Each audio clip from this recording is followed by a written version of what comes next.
Imagine a huge fleet appearing on the horizon. Hundreds of ships, thousands of men, precious gifts, foreign languages, soldiers, traders, civil servants, and an admiral who crosses the seas on behalf of the most powerful emperor of his time. His name was Zheng He. For some, he was an explorer, for others a diplomat, but for some he was also the commander of a floating show of force that left entire coastal kingdoms in awe. But what was Zheng He really? Was he a peaceful envoy who connected cultures, protected trade, and opened new paths? Or was his treasure fleet a tool of imperial power that was supposed to enforce the order of the Ming Dynasty with weapons, pressure, and military superiority? Write me your opinion in the comments. Was Zheng He more of a discoverer of peace or an admiral of power? In this video, we travel back to the 15th century, to a time when China set foot on the Indian Ocean with huge fleets, fought pirates, challenged rulers, and showed that power was not only decided on land, but also on the seas. So be sure to stick with it until the end, because Zheng He's story raises a fascinating question. Why did China retreat after these massive expeditions, while Europe began to dominate the world's oceans a short time later? If you are interested in historical power struggles, large fleets, forgotten wars, and the hidden decisions behind world history, then subscribe to this channel, leave a like, and accompany me now to the time of the Ming Dynasty, to the wars and missions of the legendary Admiral Zheng He. Chapter 1. The Boy from Yunnan. Before Zheng He was remembered as the admiral of one of the most formidable fleets in world history. Before his name was associated with distant shores, precious gifts, military power, and the greatness of the Ming Dynasty, he was a boy from a border region. His original name was Ma He. He was born around 1371 in Yunnan, a region in southwestern China, far away from the major power centers of Nanjing and Beijing. Yunnan was not a quiet edge of the empire, but an area full of tensions, old power structures, ethnic diversity, and cultural encounters. Chinese, Mongolian, Central Asian, and Southeast Asian influences met here.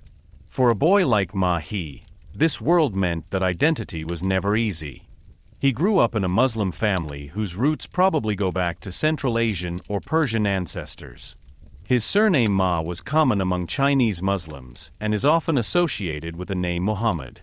So even in his origin, there was the connection between China and the wider world that was to shape his later life. At the time of his birth, Yunnan was still strongly influenced by the heritage of the Mongols.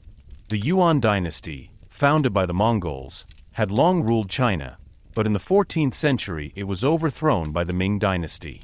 The new Ming rule wanted to bring China back under a Chinese order and regain the territories still controlled by loyal forces of the old Yuan power or local rulers. Yunnan was of particular importance. The region was strategically important between China, Tibet, Southeast Asia, and the trade routes to the west. Those who controlled Yunnan could not only secure borders, but also exert influence on trade movements, military access, and regional power relations. For the Ming government, Yunnan was therefore not a remote peripheral area, but a key area that had to be subjugated and firmly integrated into the empire. When Ma He was still a child, this great political upheaval reached his homeland. In 1381, Ming troops led a campaign against Yunnan to eliminate the last forces of the old Yuan order and finally incorporate the region into the new empire. For the imperial chronicles, this was a necessary step towards restoring order. For the people on the ground, it meant violence, insecurity, imprisonment, and the collapse of familiar structures. Ma He was about 10 years old when his life was destroyed by this campaign. His father is said to have died during these events. The boy was captured and taken into the hands of the Ming. This was the beginning of a life that tore him away from his family, his homeland, and his childhood. The fate that awaited him was hard.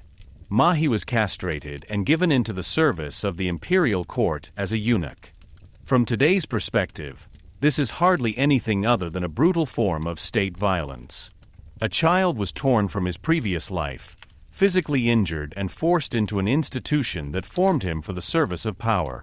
But in the political system of the Chinese imperial court, eunuchs could occupy a special position.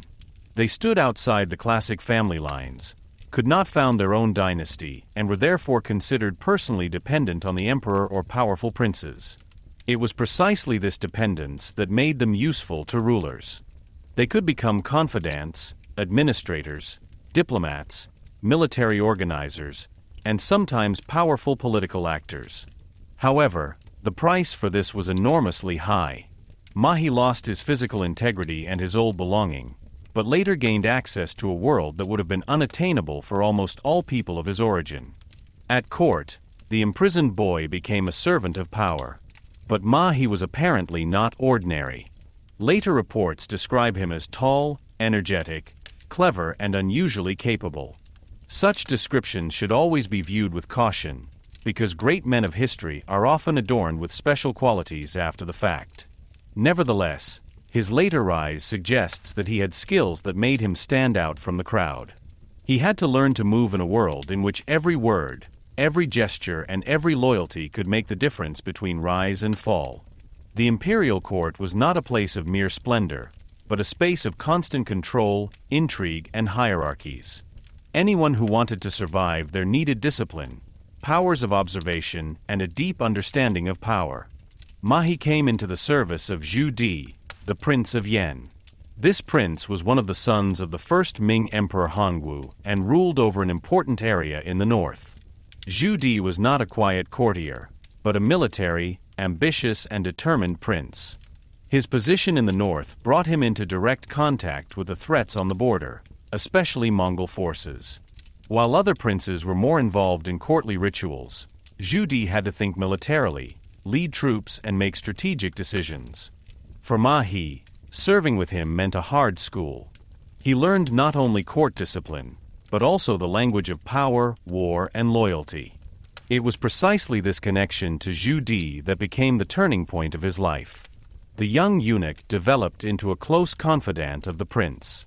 In a world where origin meant a lot, personal loyalty was often even more important. Mahi no longer had a family of her own, which could become politically dangerous. His future depended entirely on the man he served. For Zhu Di, such a servant was valuable if he was smart, courageous, and reliable. A relationship of trust apparently developed between the two, which was later to become decisive. Because Zhu Di was not satisfied with just remaining a prince. After the death of the Hongwu emperor, the Ming Dynasty fell into a dangerous crisis. The young Jiangwen emperor ascended the throne and tried to curtail the power of the imperial princes. In doing so, he directly threatened Zhu Di's position. This tension gave rise to a civil war that shook the Ming Dynasty. Zhu Di rose up against the emperor and began what was officially presented as a campaign to restore order, but was in fact a brutal power struggle for the throne. Mahi was on his master's side. He proved himself so much during this time that Zhu Di gave him special recognition after the victory. When Zhu Di finally took power in 1402 and went down in history as Yongle Emperor, Mahi was one of those men whose loyalty was rewarded. Mahi became Zheng He. The new name was not only a personal distinction, but a sign of his new position. He was no longer just a victim of the conquest of Yunnan, no longer just a castrated servant on the fringes of the courtly order. He was now a man in the immediate vicinity of an emperor who wanted to legitimize his rule with huge projects. This early life story is crucial to understanding Zheng He. He was not a seafarer who went far away out of a thirst for adventure. It was a product of violence, border politics, and the imperial power apparatus. His life began with loss and submission, but the very court that had shaped him later opened the way to immense power. Several worlds were combined in it: the Muslim culture of his family, Yunnan's border experience, the military harshness of the north, the discipline of the court, and the imperial vision of the Yongle emperor. Perhaps it was precisely this mixture that was the reason why he was later chosen for a task that went far beyond ordinary diplomacy. When Zheng He finally became the head of the treasure fleet, he had all these experiences. He knew the power of an empire that expands its borders. He knew the uncertainty of those who face a foreign power. But he also knew the ambition of a ruler who had to prove his legitimacy. That's why he was more than an admiral. He was a man who himself became a symbol of the Ming order. His fleet was to show that the emperor not only ruled over China, but also had to be seen, respected and feared in the distant ports of the Indian Ocean. So the boy from Yunnan was not led through a straight path to world history. His rise began with a catastrophe. Captivity became service. Service became proximity to power. Proximity to power became responsibility for a fleet the likes of which the world had hardly seen. This transformation makes Zheng He one of the most fascinating figures of the 15th century. His story is a reminder that great historical movements often begin in personal ruptures. Behind the huge ships, the diplomatic gifts, and the military expeditions stood a person who had learned early on that power is never abstract.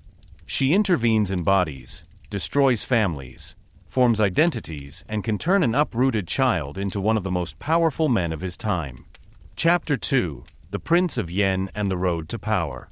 When Ma He entered the service of Zuyi, he entered a world where power was determined not only by blood, title, and birthright, but by proximity, trust, military strength, and the ability to choose the right master in dangerous times. Zuyi, the Prince of Yen, was one of the sons of the first Ming Emperor Hongwu. His father had overthrown Mongol Yuan rule and founded the Ming Dynasty, but this new empire was by no means free of tensions. It had to secure its borders, suppress old opponents, control officials, involve princes, and at the same time prevent its own imperial family from becoming a threat to the throne. Zuyi received his center of power in the north, in the region around Beiping, which later became Beijing. This situation had a deep impact on him. While other princes lived far away from the great military threats, Zuyi stood on a border where the memory of Mongol rule was still alive and where new danger could arise at any time. The north of the empire was a space of vigilance. Here, Ming rule was not just a matter of palace ceremonies and administrative acts, but a daily military task. Mongol groups were defeated, but not gone.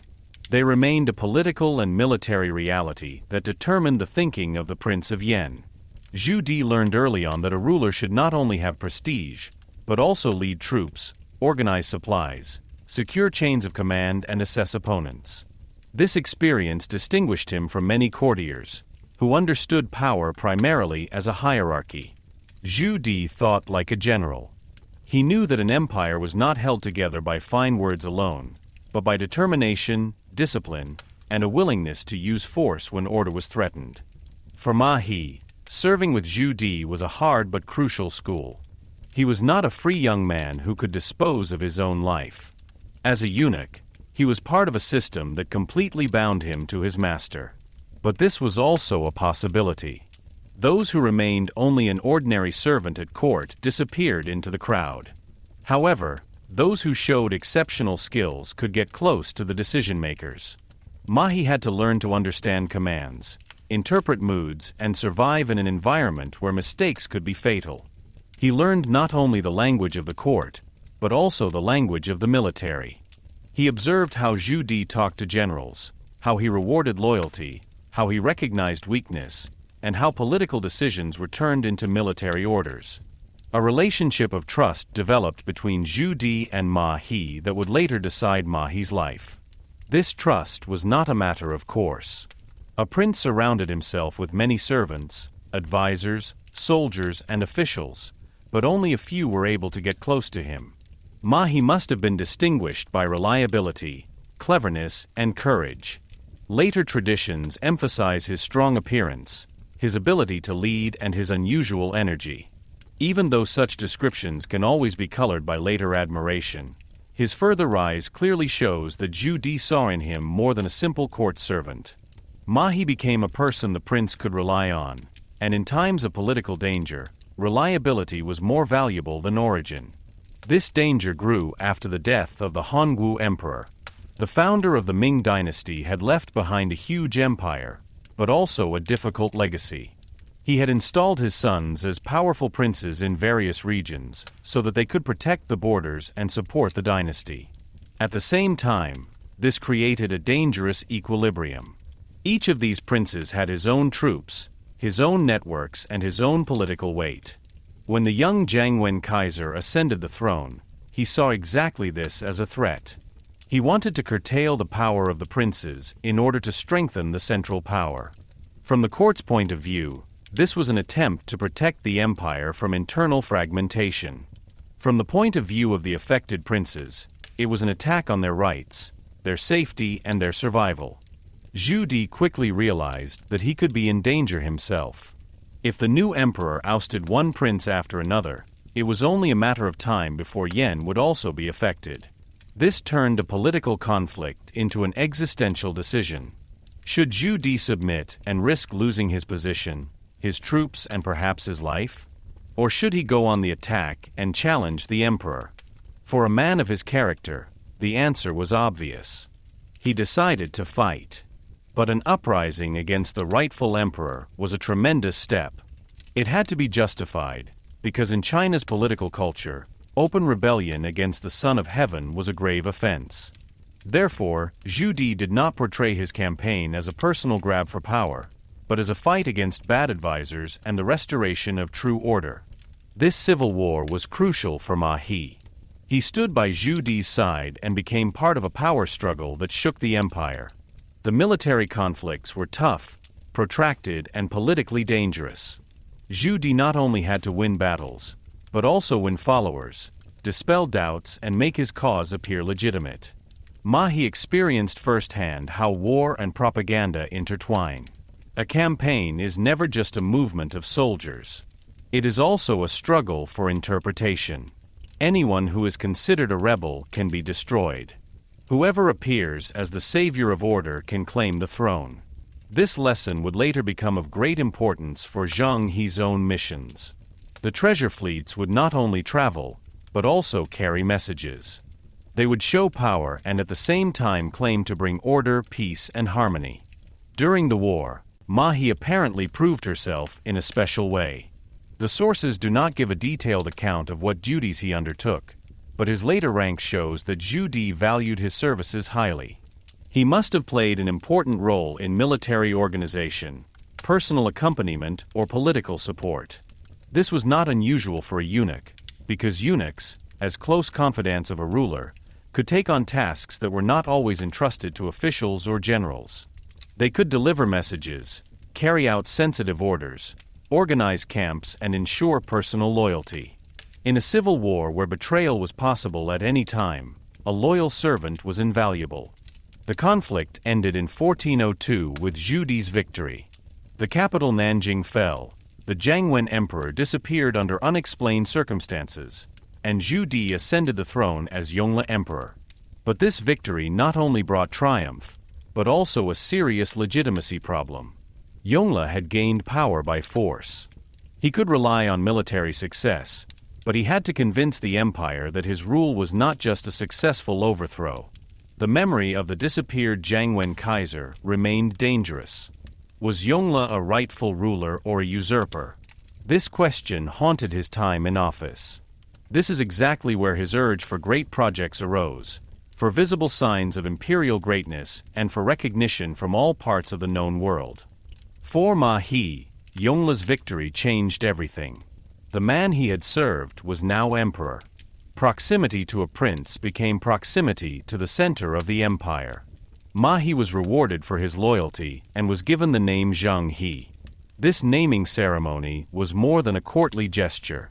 It made it clear that the emperor regarded him as a deserving servant and gave him a new identity within the imperial order.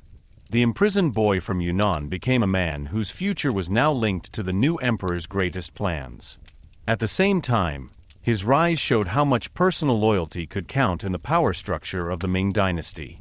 Origin was important, but in extraordinary times, trust and loyalty could be even more important. Yongle needed men like Zheng He. He needed people who were personally committed to him and who did not just belong to the traditional civil service elite.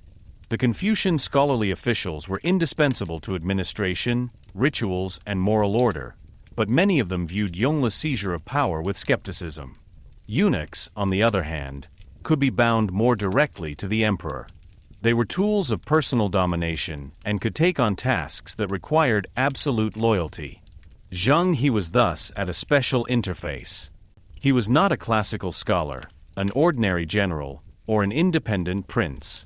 He was a man of the emperor, shaped by war, court service, and personal dependence. This position explains why Zheng He, of all people, was later given command of the huge fleets. The expeditions to the southern and western seas were not only nautical undertakings, but political missions of the highest importance. They were intended to make Yongle's power visible, to persuade foreign rulers to recognize it, to strengthen tribute relations, and to give the emperor the international confirmation that could consolidate his disputed rule at home. To do this, Yongle did not need a mere sailor, but a confidant who could represent power, enforce discipline, act diplomatically, and act militarily in an emergency. Zheng He possessed exactly this mixture of qualities. The path to power that Zheng He traveled during this time was thus closely connected with Zuyi's path to the throne. Without the civil war, He might never have reached the position that later made him world famous. Without Yongle's need for legitimacy, the treasure fleets might not have existed in this form. And without the personal trust between emperor and servant, Zheng He would hardly have become the admiral of a floating world order. His story shows that great expeditions rarely arise out of pure curiosity. They are the result of power struggles, fears, interests, and political wounds. The fleets that later sailed across the Indian Ocean were also a response to the bloody path through which Yongle had come to power. At the end of this chapter, Zheng He no longer stands as an uprooted boy on the edge of the empire, but as a confidant of an emperor whose ambition knew no bounds. He had learned that domination must always be portrayed, that power needs trust, and that loyalty can be the difference between life and death in times of danger. These experiences would accompany him when he later stood before foreign rulers, negotiated with pirates, used military force, and embodied an order in the name of the Ming Dynasty that would reach far beyond China. The Prince of Yen had conquered the throne. Zheng He had found his place near this throne. Now the new emperor only needed a stage, big enough for his vision. This stage was to be the sea. Chapter 3: Yongle's Dream of the World Empire. When Zuyi ascended the throne in 1402 and went down in history as Yongle Emperor, he had won power, but not yet undisputed recognition. His victory over the Jiangwen Emperor was decided militarily, but he remained politically burdened. In the order of the Chinese Empire, the ruler was not simply the strongest man in the empire. He was the son of heaven, the bearer of a moral mandate that connected rule, cosmos, and society. Anyone who claimed this mandate had to be more than a successful winner. He had to show that his rule was legitimate, that order was restored under him, and that even distant lands recognized his position. It was precisely from this tension that Yongle's big dream was born. He not only wanted to rule over China, but also to make China visible as the center of an orderly world. The new emperor thought in enormous dimensions. His rule should not seem small, cautious, or defensive. It should radiate greatness. He later had the capital moved to Beijing, promoted monumental construction projects, strengthened the military presence in the north, led campaigns against the Mongols, and intervened deeply in administration, court life, and foreign policy. In all these projects there was the same will. Yongle wanted to prove that his power was not born of a civil war, but of a higher claim. He wanted to overwrite the past by filling the present with visible greatness. This is precisely why the voyages of the treasure fleet became a central instrument of his policy. They were not just journeys to distant lands, but a floating spectacle of imperial legitimacy. The world that Yongle had in mind was shaped by the Chinese idea of a hierarchical order. China traditionally saw itself as a cultural and political center, surrounded by empires, kingdoms, and peoples who were in varying degrees of proximity to the emperor. From the Chinese point of view, the ideal world was not a collection of completely equal states, but an orderly structure in which foreign rulers recognized the superiority of the emperor, sent embassies, and in return received titles, gifts, trade opportunities, and protection. This tribute system was not simply submission in the military sense. It was a mixture of diplomacy, ritual, trade, and power politics. For many foreign rulers, it could be attractive to maintain relations with the Ming court because it gave them prestige, access to Chinese goods, and political recognition. For Yongle, however, Every embassy from afar was also proof of his worldwide importance. The treasure fleet was intended to make this order visible and effective. When Zheng He appeared in foreign ports with hundreds of ships, soldiers, interpreters, officials, craftsmen, and precious goods, it was a message that no one could miss. The fleet brought silk, porcelain, lacquerware, metalwork, and other signs of Chinese craftsmanship. But it also brought weapons, military discipline, and a greatness that was intended to inspire awe. In a world where power often worked through visibility, the very appearance of such a fleet was a political event. Anyone who saw her understood that behind Zheng He was not only an admiral, but the emperor of a vast empire. Yongle's goal was multifaceted. He wanted to promote trade, but not in the modern sense of free economic exchange between equal partners. For him, trade was closely linked to order. If port cities, island kingdoms, and coastal rulers recognized the Ming authority, trade routes could become safer. When pirates were fought, merchants and envoys profited. When local rulers were strengthened by Chinese recognition, they could serve as partners in a larger order. The fleet was therefore both a diplomatic tool and a military threat. She could present gifts, confirm alliances, and honor foreign rulers. But it could also intervene, arrest opponents, and use force if the imperial mission was threatened. At the same time, the fleet was a means of working internally. The Yongle emperor not only had to impress foreign rulers, but also his own elite. Many Confucian officials were skeptical of large, costly undertakings. In their view, a good ruler should be thrifty, morally controlled, and focused on the stability of the empire. Adventures in distant seas could seem like a waste to them, especially if they were led by eunuchs, whose growing power they were already suspicious of. Yongle, however, wanted to show through such projects that his rule was extraordinary. The fleet became proof of imperial efficiency. Only a powerful, legitimate, and heaven-favored ruler could organize such an enterprise. For Zheng He, this opened up a task of enormous importance. He was not simply the captain of a voyage, but the personal representative of the emperor. In his appearance, he had to combine dignity, discipline, and determination. He had to understand foreign farms without questioning the superiority of his employer. He had to deal with Muslim merchants, Southeast Asian princes, Indian rulers, Buddhist and Hindu traditions, and Arab trading worlds. It was precisely his background that made him suitable for this. As a man from Yunnan, as a Muslim, as a eunuch of the Chinese court, and as a militarily experienced confidant of Yongle, he embodied an unusual combination of different worlds. He could understand strangeness and represent imperial authority at the same time. But Yongle's dream also had a darker side. Behind the language of harmony and order was the claim that other powers would fit into a hierarchy defined by China. Those who accepted this could benefit. Anyone who resisted risked conflict. In Palembang, the fleet was to take action against pirates, in Sri Lanka against a ruler who opposed the Chinese mission. These events show that Yongle's world order was not only based on polite rituals. It was an order that was enforced by force if necessary. This is precisely where the tension of this story lies. The treasure fleet combined encounter and intimidation, trade and domination, diplomacy and war. In Zheng He's time, the Indian Ocean was not an empty space that had to be discovered. For centuries, it had been a dense network of trade routes, religious contacts, and political relations. Arab, Persian, Indian, Malay, Javanese, and African traders moved through this world. Spices, precious stones, textiles, ceramics, horses, incense, metals, and slaves were traded over long distances. Port cities such as Calicut, Malacca, Hormuz, and Aden were not passive places, but self-confident centers of economic power. So Yongle's fleet did not enter an unknown void, but an already existing world order. The difference lay in the size and the ambition of the Chinese appearance.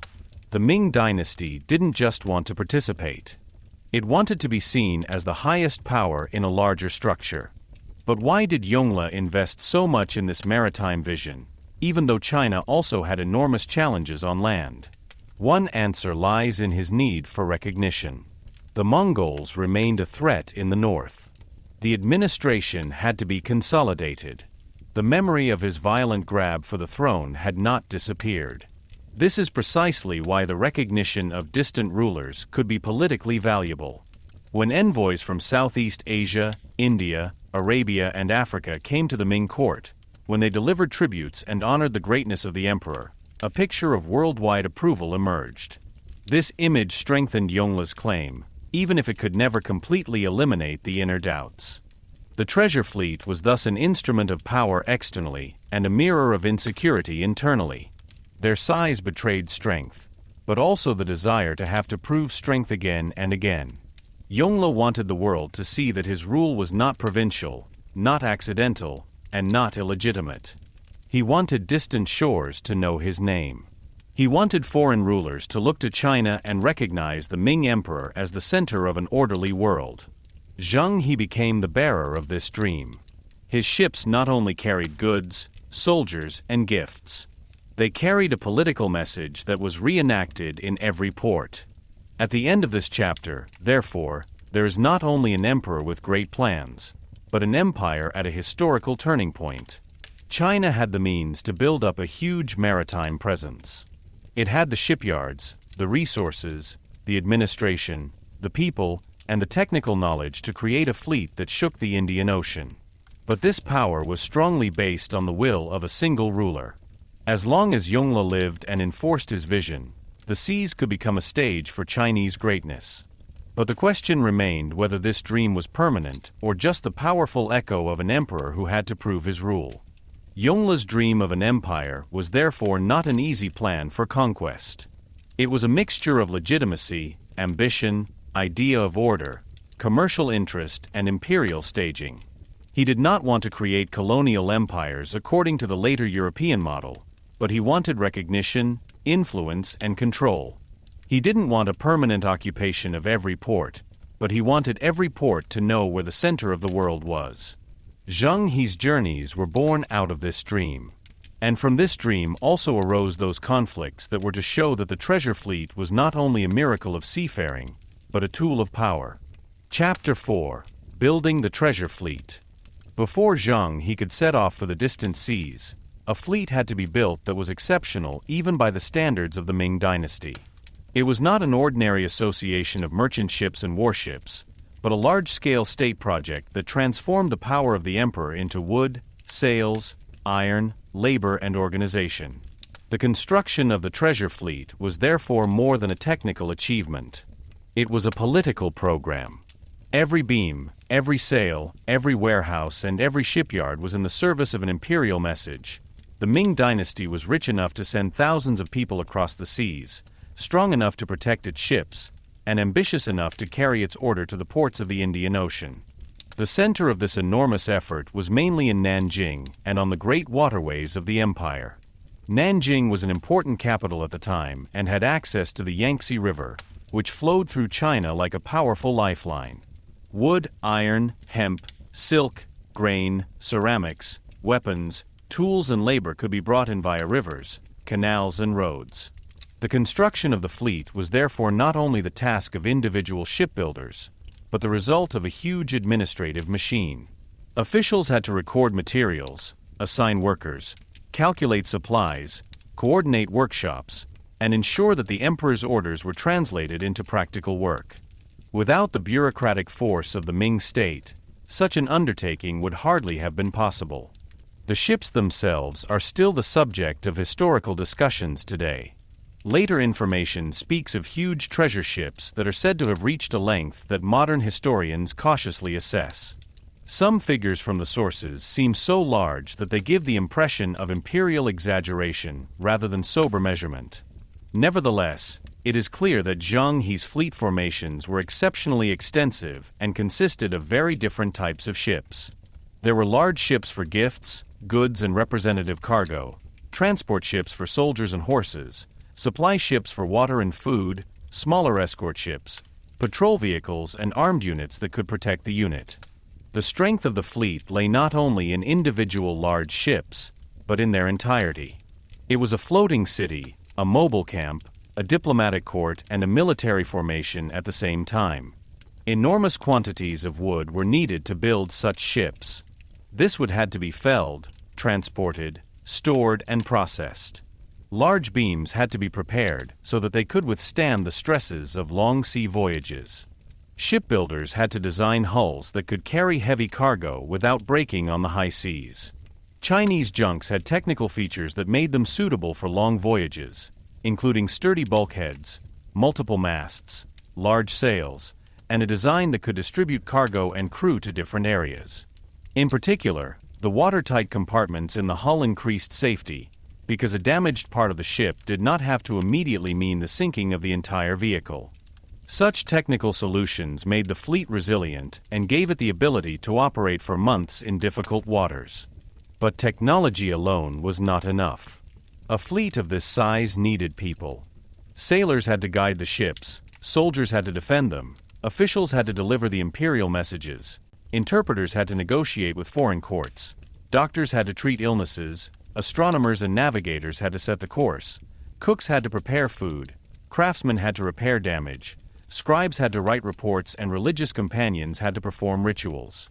Each of these people was part of a large system. On board, there was no romantic freedom of the sea, but discipline. The fleet could only function if orders were clear, orders of precedence were adhered to, and supplies, security, and movement remained carefully planned. Care was one of the biggest challenges. Thousands of men needed water, rice, dried food, salt, oil, and medicines every day. Horses and other animals needed food. Gifts and merchandise had to be protected. Weapons, arrows, crossbows, firearms, armor, and tools had to remain in usable condition. On long journeys, a mistake in planning could turn into a disaster. Rotten water, spoiled food, disease, or damaged sails could kill more people than an enemy attack. That's why the treasure fleet was also a logistical masterpiece. She not only had to be able to fight or impress, but survive. Military equipment was an essential part of the company. Zheng He's fleet was not intended to be a pure merchant fleet. She was supposed to establish peaceful relations, but she had to be ready to use violence at any moment. In the waters of Southeast Asia and the Indian Ocean, there were pirates, local power struggles, rival rulers, and unsafe port cities. A unit that transported imperial envoys and valuable goods could not be defenseless. Therefore, soldiers were part of the crew, and the ships could be armed. The sheer size of the fleet already had a deterrent effect, but its real significance lay in the fact that diplomacy and military power were combined. Zheng He could bring gifts to a ruler, but behind those gifts was a power that could defend itself and assert itself. The construction of the fleet also showed Yongle's special political style. The emperor did not rely solely on the traditional scholarly officials, but relied heavily on men who were personally committed to him. Zheng He was one of those men. That a eunuch was entrusted with such an important task was a nuisance for many officials. In their imagination, the imperial order was to be supported by morally educated, Confucian-influenced officials. Eunuchs were often considered dangerous to them because they had direct access to the emperor and could gain power outside the normal civil service career. The treasure fleet was therefore also a domestic political symbol from the beginning. It showed that Yongle was willing to push through his vision against odds and endow his loyal confidants with extraordinary authority. There must have been an atmosphere of tremendous activity in the shipyards. Wood was hammered and sawn, ropes were braided, sails were sewn, iron fittings were made, hulls sealed, and storerooms prepared. People from different regions of the empire were working on a project whose goal many of them might not have been able to grasp. For some it was compulsory work, for others it was an opportunity for wages, advancement, or recognition. For the emperor it was a symbol. For Zheng He, it became the basis of his later power. Because an admiral is only as strong as the organization that supports him. The treasure fleet gave Zheng He authority, but at the same time it tied him closely to the will of the emperor. Without imperial resources, shipyards, supply depots, and command structures, its later greatness would have been unthinkable. The ships were also carriers of an embassy. They were supposed to show foreign rulers what China could produce, move, and organize. If such a fleet appeared in a port, it was itself an argument. It said more than any diplomatic formula. It showed that the Ming Emperor had people, material, and knowledge at his disposal to an extent that many other powers could hardly match. The precious gifts on board reinforced this impression. Silk, porcelain, coins, lacquerware, and other goods were not only trade goods, but also signs of cultural superiority and imperial generosity. Those who received them did not simply receive goods, but took part in a ritual in which China presented itself as the center of order. At the same time, the fleet was vulnerable. As big as it was, it remained dependent on wind, weather, ports, and human discipline. The Indian Ocean could be dangerous. Monsoon winds determined the travel times. Storms could damage ships. Diseases could spread quickly in confined spaces. Misunderstandings with local rulers could be dangerous. It is precisely this vulnerability that makes the performance of the fleet historically significant. It was not only an expression of power, but also a risk. Yongle used enormous resources to bring his vision to the world. Every departure meant the possibility of fame, but also the danger of loss, embarrassment, and political criticism. The construction of the treasure fleet was therefore the moment when Yongle's dream took shape. A political idea became a material reality. The desire for recognition turned into hulls, sails, and weapons. The imperial idea turned into movement. Zheng He was on the cusp of a task that would take him far beyond anything his early life in Yunnan suggested. Ahead of him lay seas, port cities, foreign courts, pirates, alliances, and conflicts. Behind him stood an emperor who saw in the fleet the visible proof of his greatness. When the ships were finally ready, their sight must have been overwhelming. Masts rose into the sky, sails waited for the wind, camps were filled, soldiers stood ready, officials carried documents, interpreters prepared for foreign languages, and Zheng He took command of an enterprise that was at once a journey, a mission, and a demonstration of power. The treasure fleet was not simply built to cross the sea. It was built to make an impression, to enforce order, and to carry the name of the Ming Emperor beyond China's known borders. At that moment it became clear that the coming voyages would not be ordinary expeditions. They were the beginning of a maritime power game in which wood and sails became tools of imperial history. Chapter 5. Departure for the South China Sea. When Zheng He set sail in 1405 with the first great treasure fleet, not only a journey across the sea began, but a new chapter in Chinese world politics. The ships were ready, the supplies were loaded, the crews were divided, the imperial orders handed over. Behind this fleet was the will of the Yongle Emperor to make his power visible far beyond the borders of the empire. In front of her lay a world of islands, port cities, trade routes, foreign rulers, religious encounters, and political dangers. For many men on board, the moment of departure must have been overwhelming. They didn't just leave their homeland, but entered a room full of stories, rumors, and uncertainties. The sea promised fame, wealth, and imperial recognition, but also disease, storm, hunger, and death. The fleet first moved through more familiar waters along the Chinese coast and then towards the South China Sea. This first section already made it clear how demanding the undertaking was. A single junk could adapt comparatively easily to wind and current, but a convoy of many ships had to remain orderly. Captains had to keep their distance, understand signals, and react to changes in the weather. The supply ships could not be lost, because without water and food, even the largest war fleet would have quickly been helpless. Zheng He not only had to present power to the outside world, but also to maintain order internally. His authority did not begin in front of foreign rulers, but every day on board, when thousands of people had to be kept moving. The first important space that the fleet reached was the world of Southeast Asia. This region was not a peripheral area without its own importance, but a dense network of trading centers, principalities, island kingdoms, and cultural transitions. Chinese merchants had been on the move there for a long time, as had Arab and Indian traders. Buddhist, Hindu, Islamic, and local traditions met each other. Spices, woods, resins, precious stones, textiles, ceramics, metals and luxury goods were traded in the ports. Whoever touched these sea routes entered an already living order. Zheng He did not discover this world in the true sense of the word. He entered it like a powerful envoy who wanted to show that China was not only part of this trading world, but claimed its highest rank. One of the first stops was Kotte, an empire in the area of present-day Vietnam.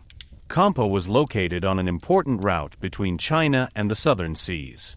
For Ming politics, this region was important because it was close enough to influence Chinese security interests, but also open enough to serve as a gateway to Southeast Asia. The encounter with Kotte showed how Zheng He's mission worked. It wasn't just about delivering gifts. It was about recognition. Local rulers should understand that the Ming emperor was willing to cultivate relationships, grant protection and prestige, but also expected respect. The ritual was of great importance. Those who received Chinese envoys, those who sent tributes, those who accepted imperial letters, symbolically placed themselves in an order in which China was the center. From there, the path continued to Java and Sumatra, an island world full of power shifts. Java in particular was marked by the empire of Majapahit, which remained an important political force in Southeast Asia in the 14th and early 15th centuries, even if its control over the region was not equally strong everywhere. For Zheng He, this world was complicated. There was not just one contact person, but many local interests. Port cities could be economically powerful, even if they were politically dependent on larger empires. Chinese communities already lived in some of these trading centers and could serve as mediators, but also get into conflicts themselves. The fleet therefore had to act with great caution. Too much pressure could create resistance. Too little strength could signal weakness. It was precisely here that the special nature of Zheng He's mission became apparent. The treasure fleet was not an army of conquest to occupy land and administer it permanently. But it was not a harmless trade mission either. It combined courtly splendor with military power. On board were precious goods that were supposed to impress, but at the same time soldiers and weapons that could be used in an emergency. This connection made Zheng He's appearance so effective. A foreign ruler could admire the Chinese gifts and see the benefits of a good relationship. At the same time, he could see the size of the fleet and guess what consequences open hostility could have. Diplomacy was reinforced here by the visible possibility of violence. The trip through the South China Sea was also an encounter with the conditions of the monsoon. In the Indian Ocean and Southeast Asia, seasonal winds determined the rhythm of trade. Those who understood it could plan long distances. Anyone who disregarded them risked delay or destruction. Chinese sailors had experience with wind, stars, coastlines, and compass navigation, but the length and size of this expedition posed new challenges for everyone involved. The journey was a constant interplay of knowledge and uncertainty. Maps, reports, oral experience, and local pilots could help, but the sea remained unpredictable. Every quiet passage could be interrupted by a storm. Each port could offer protection or become a trap. For the men of the fleet, this journey must also have been culturally overwhelming. They saw coasts, languages, clothing, temples, markets, and rituals that were very different from China. In the harbors, smells of spices, smoke, fish, wood, and damp warehouses mixed. Traders from different regions negotiated side by side. Envoys brought messages. Local officials checked intentions. Religious dignitaries observed the foreign guests. For Zheng He himself, these encounters may have seemed less strange than for many others on board. His Muslim background and his experience as a man between different worlds probably made him more sensitive to cultural differences. Nevertheless, he did not appear as a private traveler, but as a representative of an emperor whose rank was non-negotiable. Malacca played a key role. This place had not been a great power for long, but its location was priceless. The Strait of Malacca connected the South China Sea with the Indian Ocean. Those who had influence there were able to observe and partly direct the traffic between East Asia, India, Arabia, and beyond. For Zheng He, Malacca was therefore more than a port. It was a strategic hub. The support of local rulers could help the Ming to create safe havens, fight piracy, and make a Chinese presence permanently visible. Precisely because the treasure fleet could not stay everywhere permanently, it needed reliable partners. China's power at sea, then, rested not only on ships, but also on relationships. But not all encounters were peaceful. The waters around Sumatra and the Strait of Malacca were threatened by piracy and local violence. Trade routes were rich, and wealth attracted men who lived on raids, protection money, and political disorder.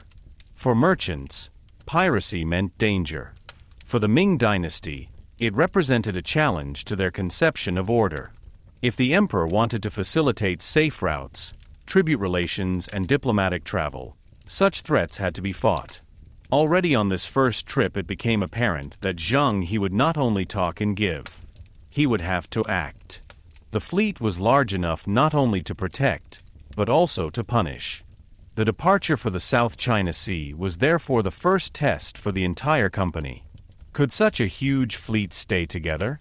Was Zheng He able to impress foreign rulers without creating resistance everywhere? Could the Ming Dynasty act as a regulating power in an already complex trading world? And could the combination of ritual, trade, and military threat actually work?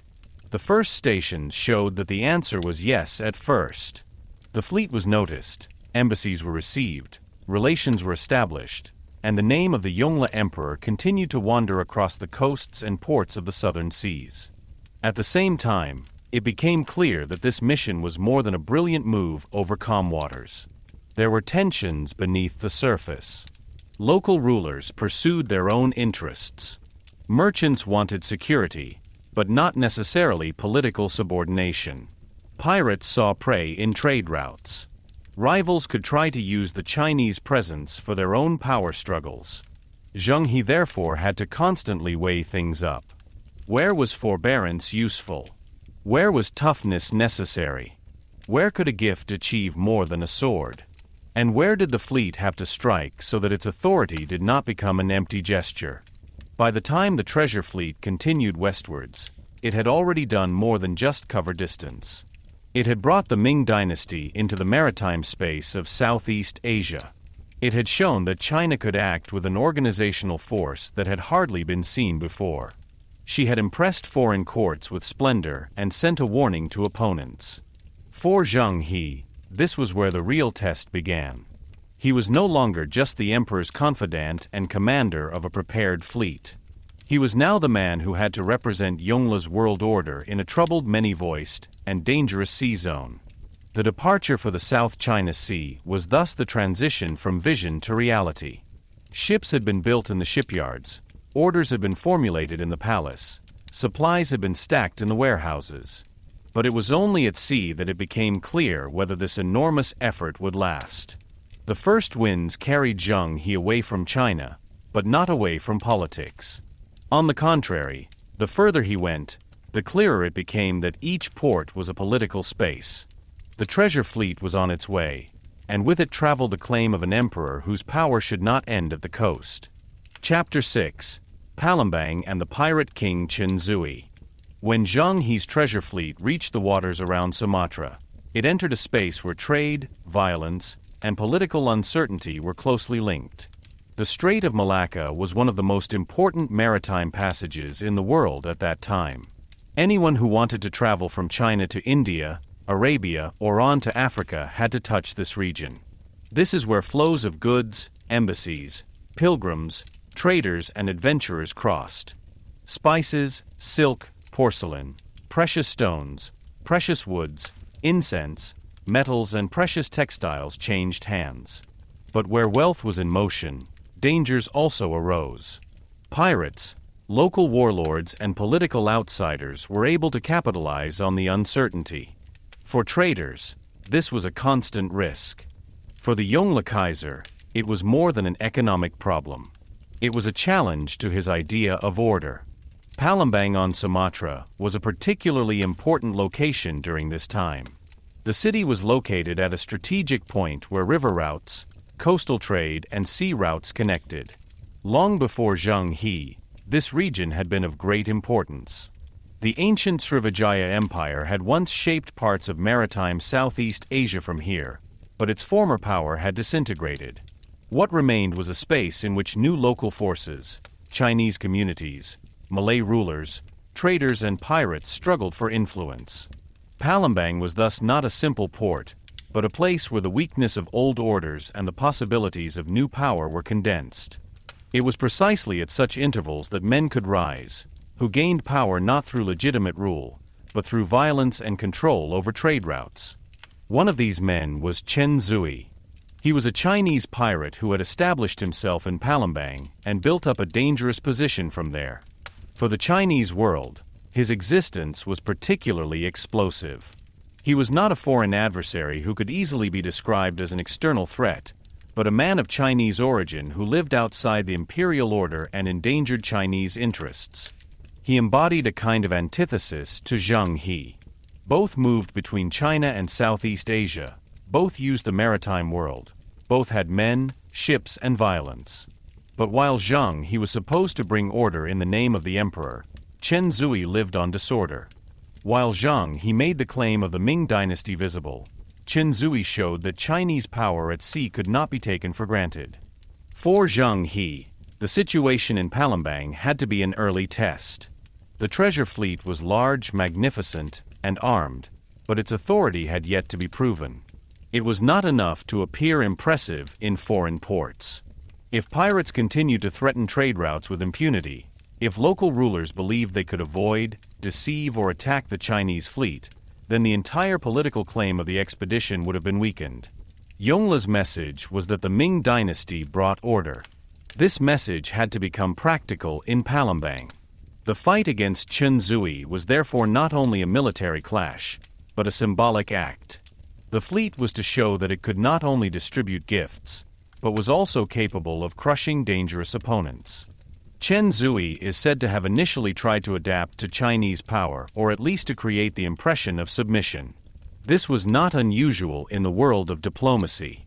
Local rulers and pirate leaders were able to show respect to the outside world while pursuing their own plans in the background. Those who faced a superior power had to gain time, recognize weaknesses, and look for opportunities. For Zheng He, this meant that he had to be not only militarily strong, but also politically vigilant. An admiral on such a mission could not be gullible. He had to be able to distinguish between honest recognition, cautious diplomacy, and deliberate deception. In Palembang, this ability became crucial. According to tradition, Chen Zuyi planned an attack on Zheng He's fleet. Perhaps he hoped to hit the Chinese ships by surprise, capture their valuable cargo, or throw the vast expedition into confusion. Such a plan was risky, but from his point of view not completely illogical. The treasure fleet carried enormous riches with it. It was far from China. Their size could also be a weakness, because large units need order, space, and supplies. A pirate leader accustomed to quick attacks, ambushes, and flexible force might believe that even a large fleet was vulnerable if it was caught by surprise. But Chen Zuyi apparently underestimated Zheng He's vigilance and the military discipline of the Ming fleet. Zheng He reacted decisively. The Chinese troops surrendered to the pirate group and defeated it. The battle was a clear sign that the treasure fleet was not only representative. It had soldiers, chains of command, weapons, and tactical action. Against an opponent like Chen Zuyi, it did not have to survive in a major land battle, but in a maritime and coastal conflict in which speed, coordination, and determination counted. For the men of the fleet, this was probably a moment when the meaning of their journey changed. What had previously appeared to be an imperial mission, a tremendous departure, and a diplomatic journey now became bloodily concrete. The order of the emperor had to be asserted by force. The victory over Chen Zuyi had several levels. Militarily, he eliminated a threat in one of the most important trading regions in Southeast Asia. Politically, he proved to local rulers and port cities that Zheng He's actions were to be taken seriously. Symbolically, he showed that the Ming emperor not only claimed respect, but also had the means to enforce this claim. For Chinese traders and communities in Southeast Asia, the victory could be a signal of security. For other pirates and violent actors, it was a warning. Anyone who threatened the paths of the imperial embassies risked not only a defense, but also annihilation and public punishment. Chen Zuyi was arrested and taken to China. There he was executed. This repatriation was more than a practical punitive measure. It had ritual and political significance.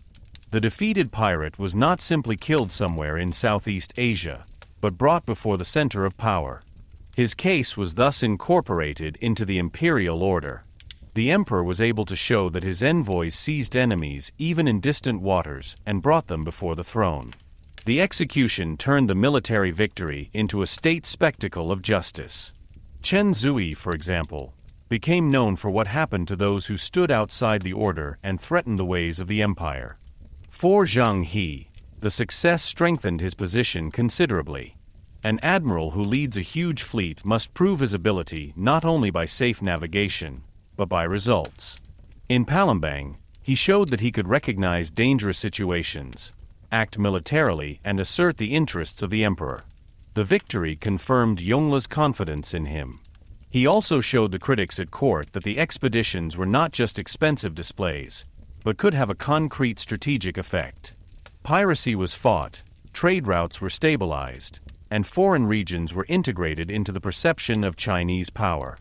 But the fight against Chen Zuyi also raises a bigger question. Was Zheng He in Palembang a liberator of the trade routes or an executor of imperial rule? The answer is not simple, because both could be true at the same time. For merchants who suffered from piracy, the victory probably meant relief. For the Ming court, it meant a confirmation of imperial order. For local forces, however, he was also able to show that China was prepared to intervene militarily in regional power relations. The line between protection and dominance was thin. Those who bring security gain influence. Whoever gains influence determines rules. And those who determine the rules become a power themselves, to which others have to submit. This is precisely why Palembang is a key event in the understanding of the Zheng He expeditions.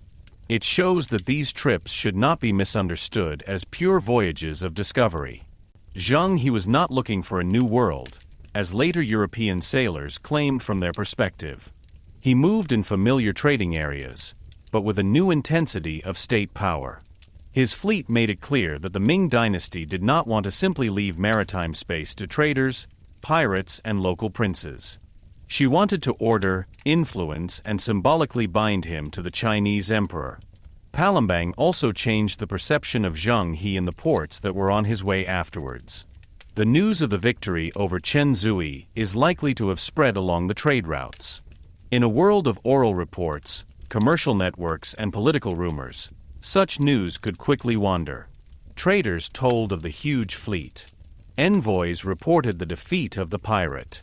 Rulers had to weigh up whether they wanted to open up to the Chinese mission in a friendly way or risk resistance. In this way, the victory had an effect beyond the immediate village. He became part of the invisible power of the fleet, which consisted not only of ships, but also of their reputation. For Zheng He, this call was a tool. The more people believed that the treasure fleet was invincible, or at least extremely dangerous, the less it actually had to fight. Deterrence is a silent form of violence. It works before weapons are drawn. In this sense, the victory of Palembang was an investment in future diplomacy. According to Chen Zuyi, Zheng He was able to negotiate with greater weight. His gifts seemed more generous because his punishments were known. His words seemed more binding because his power was proven. His presence in a port was no longer only impressive, but also threatening.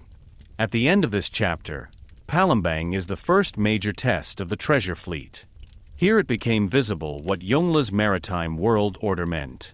It promised security, trade, and recognition, but it demanded obedience to a higher order. Zheng He was not just an admiral, diplomat, or traveler at that moment. He was judge, general, and symbol of the emperor at the same time. Chen Zuyi, the pirate king, had believed that he could assert his own power in the disorder of the seas. But the Ming fleet brought a different kind of power to Southeast Asia, bigger, more disciplined and politically charged. With Chen Zuyi's defeat, it became clear that the treasure fleet did not only sail across the sea.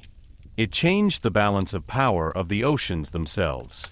Chapter 7: Malacca as the key to the Indian Ocean. After the victory over Chen Zuyi, it became clearer than ever that Zheng He's mission was not just about large ships, precious gifts, and polite rituals. The treasure fleet was a tool used by the Ming Dynasty to bring order to an area marked by trade, uncertainty, and rival interests. In this space, Malacca occupied a special position. The city was located on a strait that was one of the most important passages in the world at that time. Anyone who wanted to get from the South China Sea to the Indian Ocean could hardly avoid this region. Here, flows of goods from China, Southeast Asia, India, Arabia, and later also from more distant parts of Africa were condensed. Malacca was not just one port among many. It was a key that could be used to open or close entire trading rooms. The Strait of Malacca was narrow enough to be strategically important, but open enough to attract countless ships. Traders waited there for favorable winds, exchanged goods, collected news, sought shelter, or made political contacts. At a time when the monsoon determined the rhythm of seafaring, such ports were indispensable. Ships could not sail at will, whenever they wanted. They had to pay attention to the seasons, to currents, to wind directions, and to safe anchorages. Whoever controlled or at least influenced such a place gained power over the movement of people, goods, and information. This is precisely why Malacca was of the utmost importance to Zheng He and the Yongle Emperor. When Zheng He's fleet entered this space, Malacca was still a rising power. The city did not have the long imperial tradition of China, nor did it have the vast military structure of the Ming Dynasty. But her position gave her a weight far beyond her size. Malay rule, Muslim traders, Chinese merchants, Indian networks, and Southeast Asian power interests met in Malacca. For a wise ruler, this place could become the basis of a growing empire.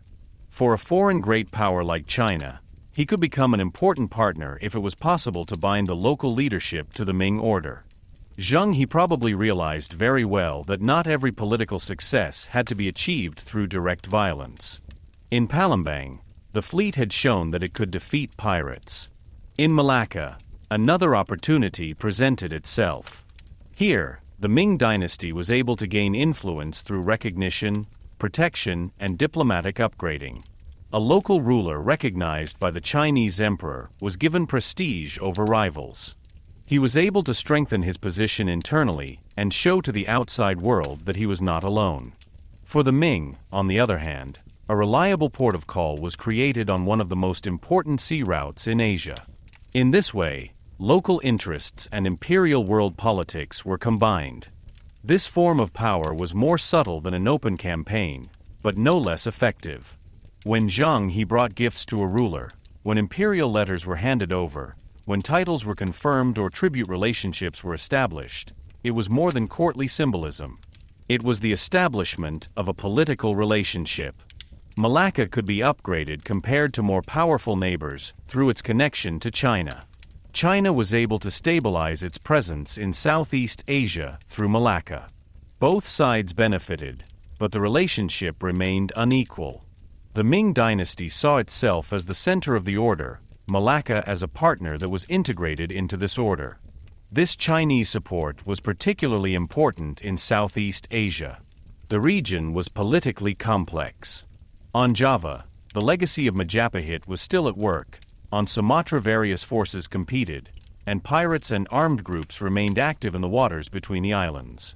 An up-and-coming port like Malacca needed security to attract trade. Retailers come where goods, protection, and reliable rules come together. If Malacca was considered a safe place, it could attract merchants from many regions. When Zheng He's fleet supported this security, it indirectly strengthened the city's economic development.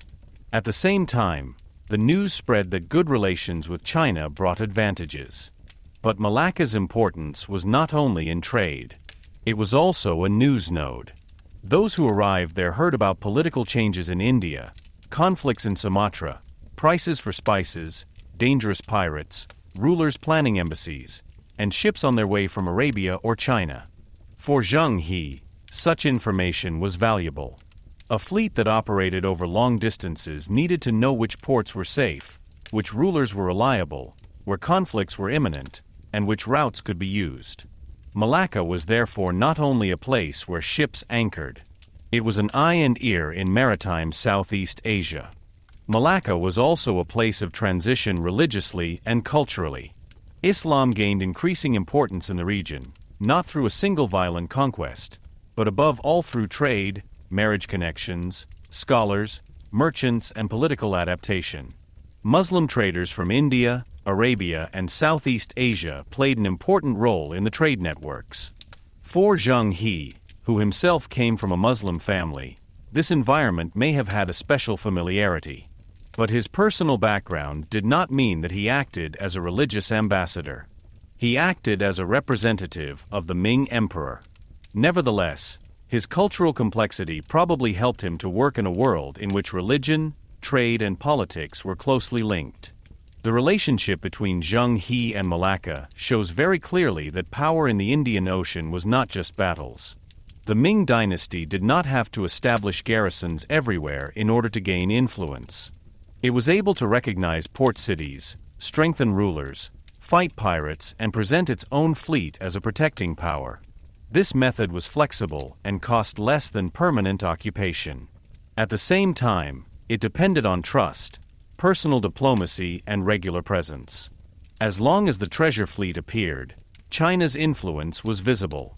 If the fleet failed to materialize, local rulers had to look harder for other alliances and protecting powers. For the Yongle emperor, Malacca was also important because it confirmed his idea of an orderly world. A local ruler sent embassies, recognizing the primacy of the Ming court, and receiving imperial recognition in return. From the Chinese point of view, this was a successful example of tributary order. From the Malay point of view, it was also a clever strategy to improve one's own position. This double interpretation is crucial. What could seem like subordination to China was often a means of their own power politics for local rulers. They adopted the language of Chinese superiority because they could derive practical advantages from it. Diplomacy has always been a game with meanings. Zheng He had to master these meanings. He could not naively believe that every tribute was an expression of genuine submission. At the same time, he had to design the rituals in such a way that they brought honor to the emperor. Malacca showed his ability to mediate between symbol and reality. He was able to build a relationship that was representative of China and useful to Malacca.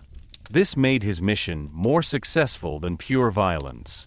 If you only come with weapons, you create resistance.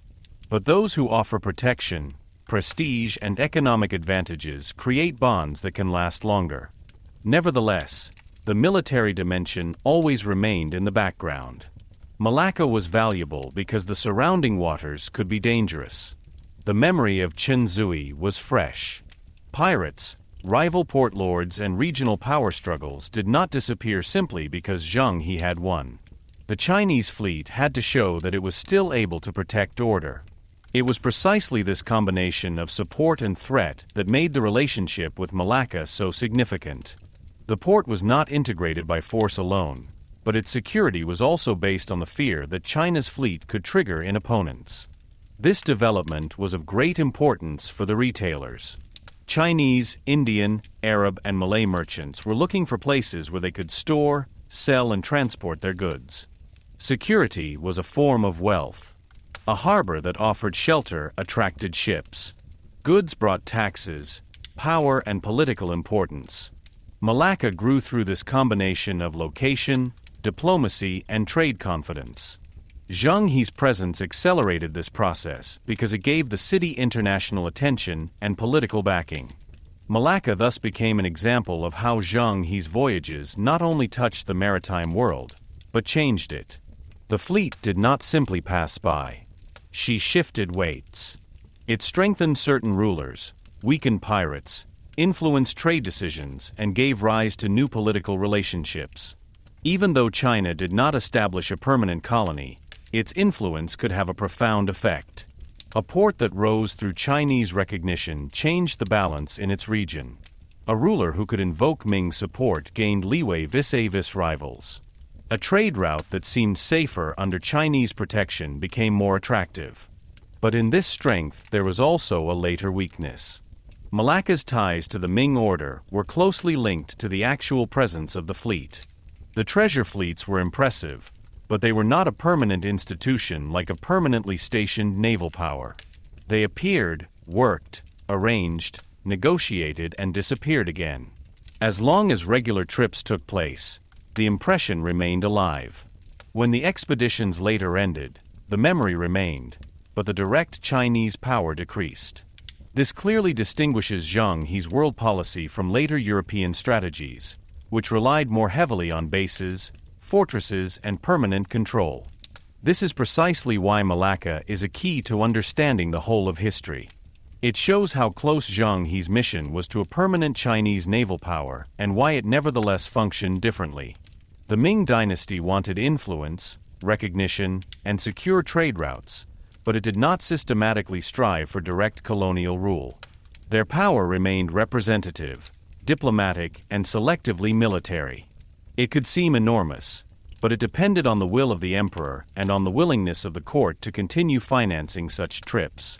At the end of this chapter, Malacca stands as a gateway between two worlds. Behind Zheng He lay the South China Sea, with its more familiar routes, its Chinese trading communities, and its first tests. In front of him was the wide Indian Ocean with India, Sri Lanka, Arabia, and Africa. Whoever won Malacca did not gain an entire ocean, but he gained access to it. For Zheng He, this place was therefore more than a stop. It was a strategic pivot, a diplomatic success, and a visible sign that the Ming Dynasty could expand its power not only through battles, but also through clever alliances. Malacca showed that the treasure fleet could not only destroy, but also build. It fought pirates, but it also promoted ports. It brought threats, but also recognition. It demanded respect, but offered protection. In this mixture lay the real art of Zheng He's politics. He didn't have to conquer the sea to influence it. He had to understand the key places, win people over to them, and make sure everyone knew that behind his words was the power of the Ming Emperor. Malacca was one of these key places. And whoever possessed this key could open wide the gate to the Indian Ocean. Chapter 8, Java, Majapahit, and the Fragile Order of Southeast Asia.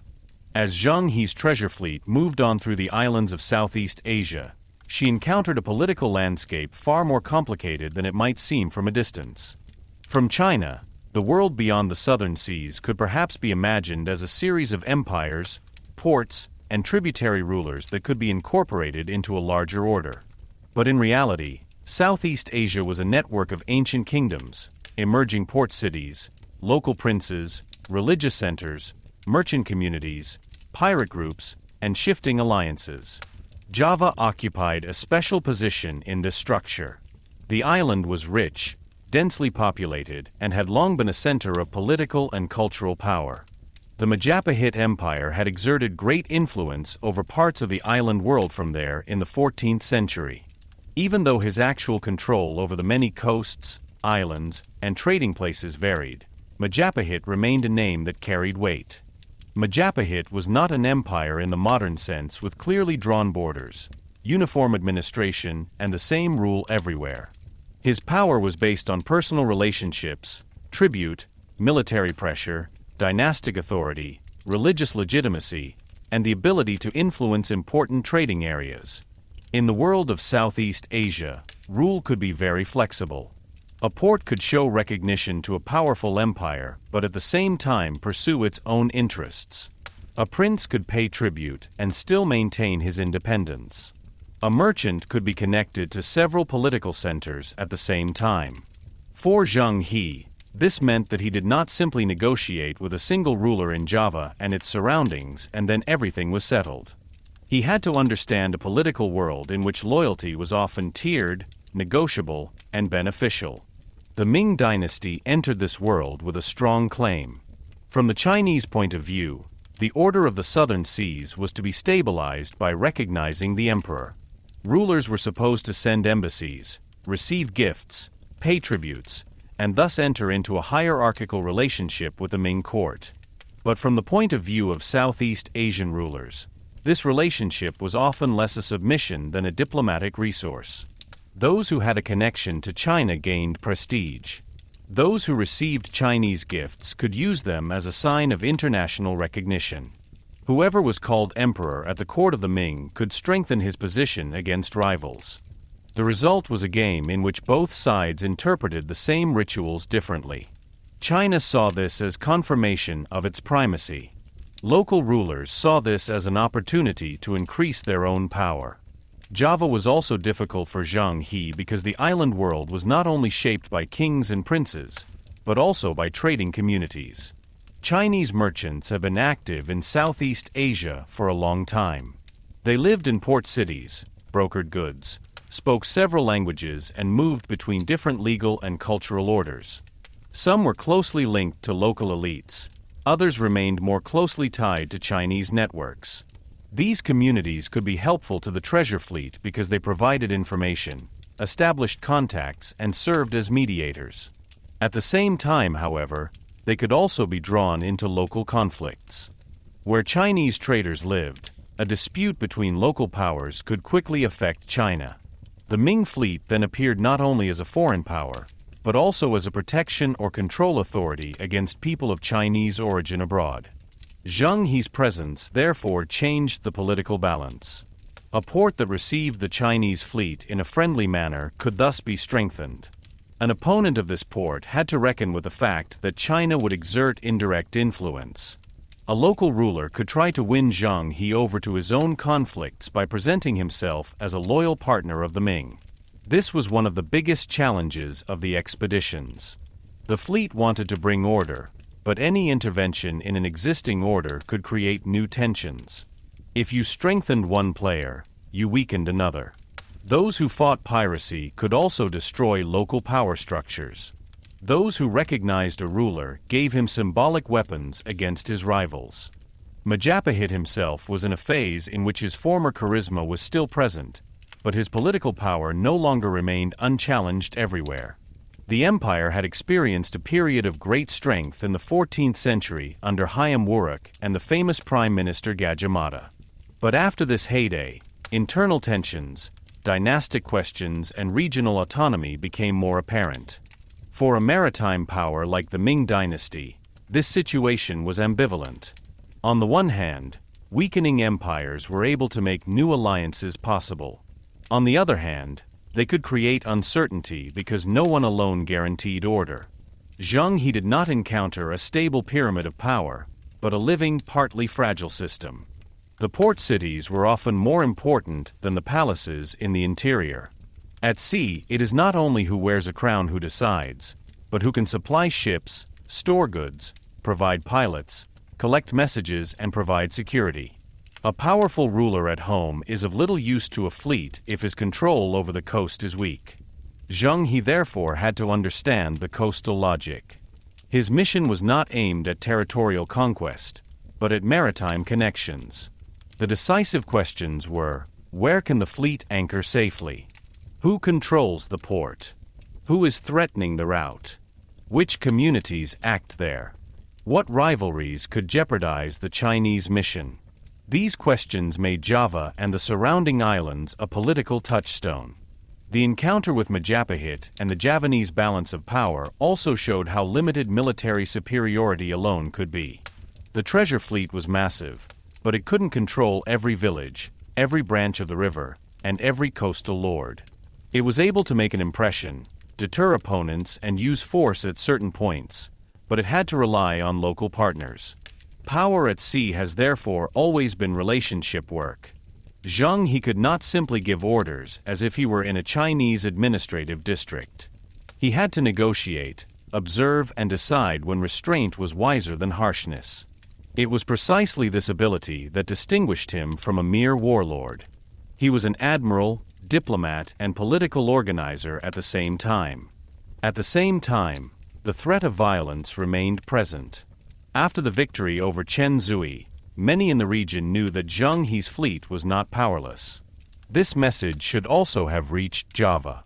So a ruler who received the Chinese mission did not do so in a neutral space.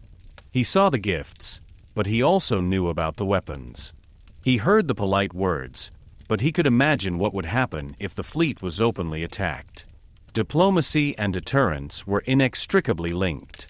This is exactly what made Zheng He's appearance so effective. The fleet did not have to fight constantly because it had already proven that it could fight. For the people in the port cities, the appearance of the treasure fleet must have been an event of tremendous effect.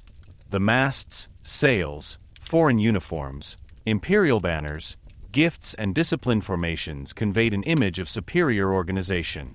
Traders saw opportunities. Local princes saw opportunities and risks. Religious authorities saw foreign, but not completely unknown power, because the trading world of Southeast Asia had been accustomed to cultural diversity for centuries.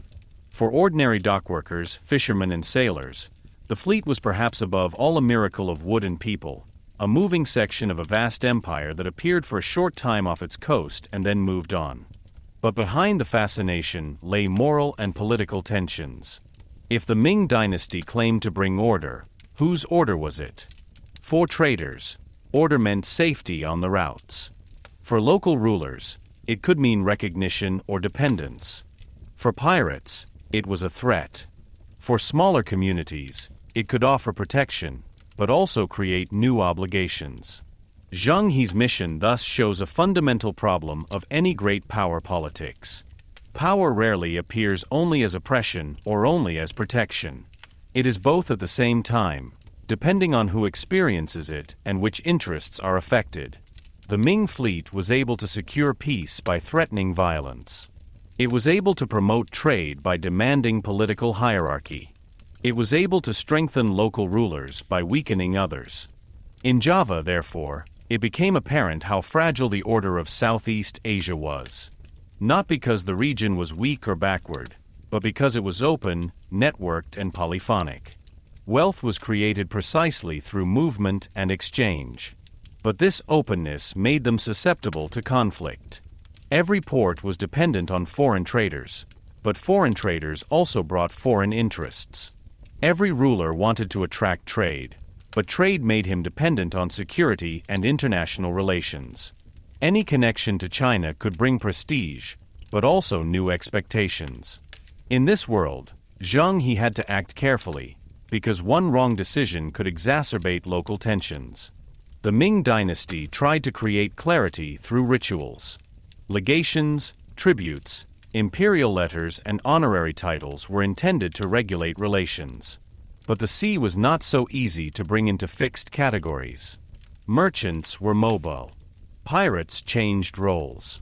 A local ruler could be a partner today and an opponent tomorrow. A port could be officially loyal, while individual groups did their own business. Reality was more fluid than the court's ideas of order. Zheng He had to bridge this gap between aspiration and reality. His successes have not been to eliminate all uncertainty, but to make the Chinese presence strong enough for as many players as possible to see their advantage in cooperation. From this perspective, Java was a lesson. This showed that a large fleet could impress, but only had a lasting effect if it was embedded in local structures. The Ming could not project their power from China alone. They needed information, translators, traders, allies, and safe havens. They had to understand that Southeast Asia did not passively wait for order, but had its own orders. Zheng He was successful because he not only threatened this world, but worked with it.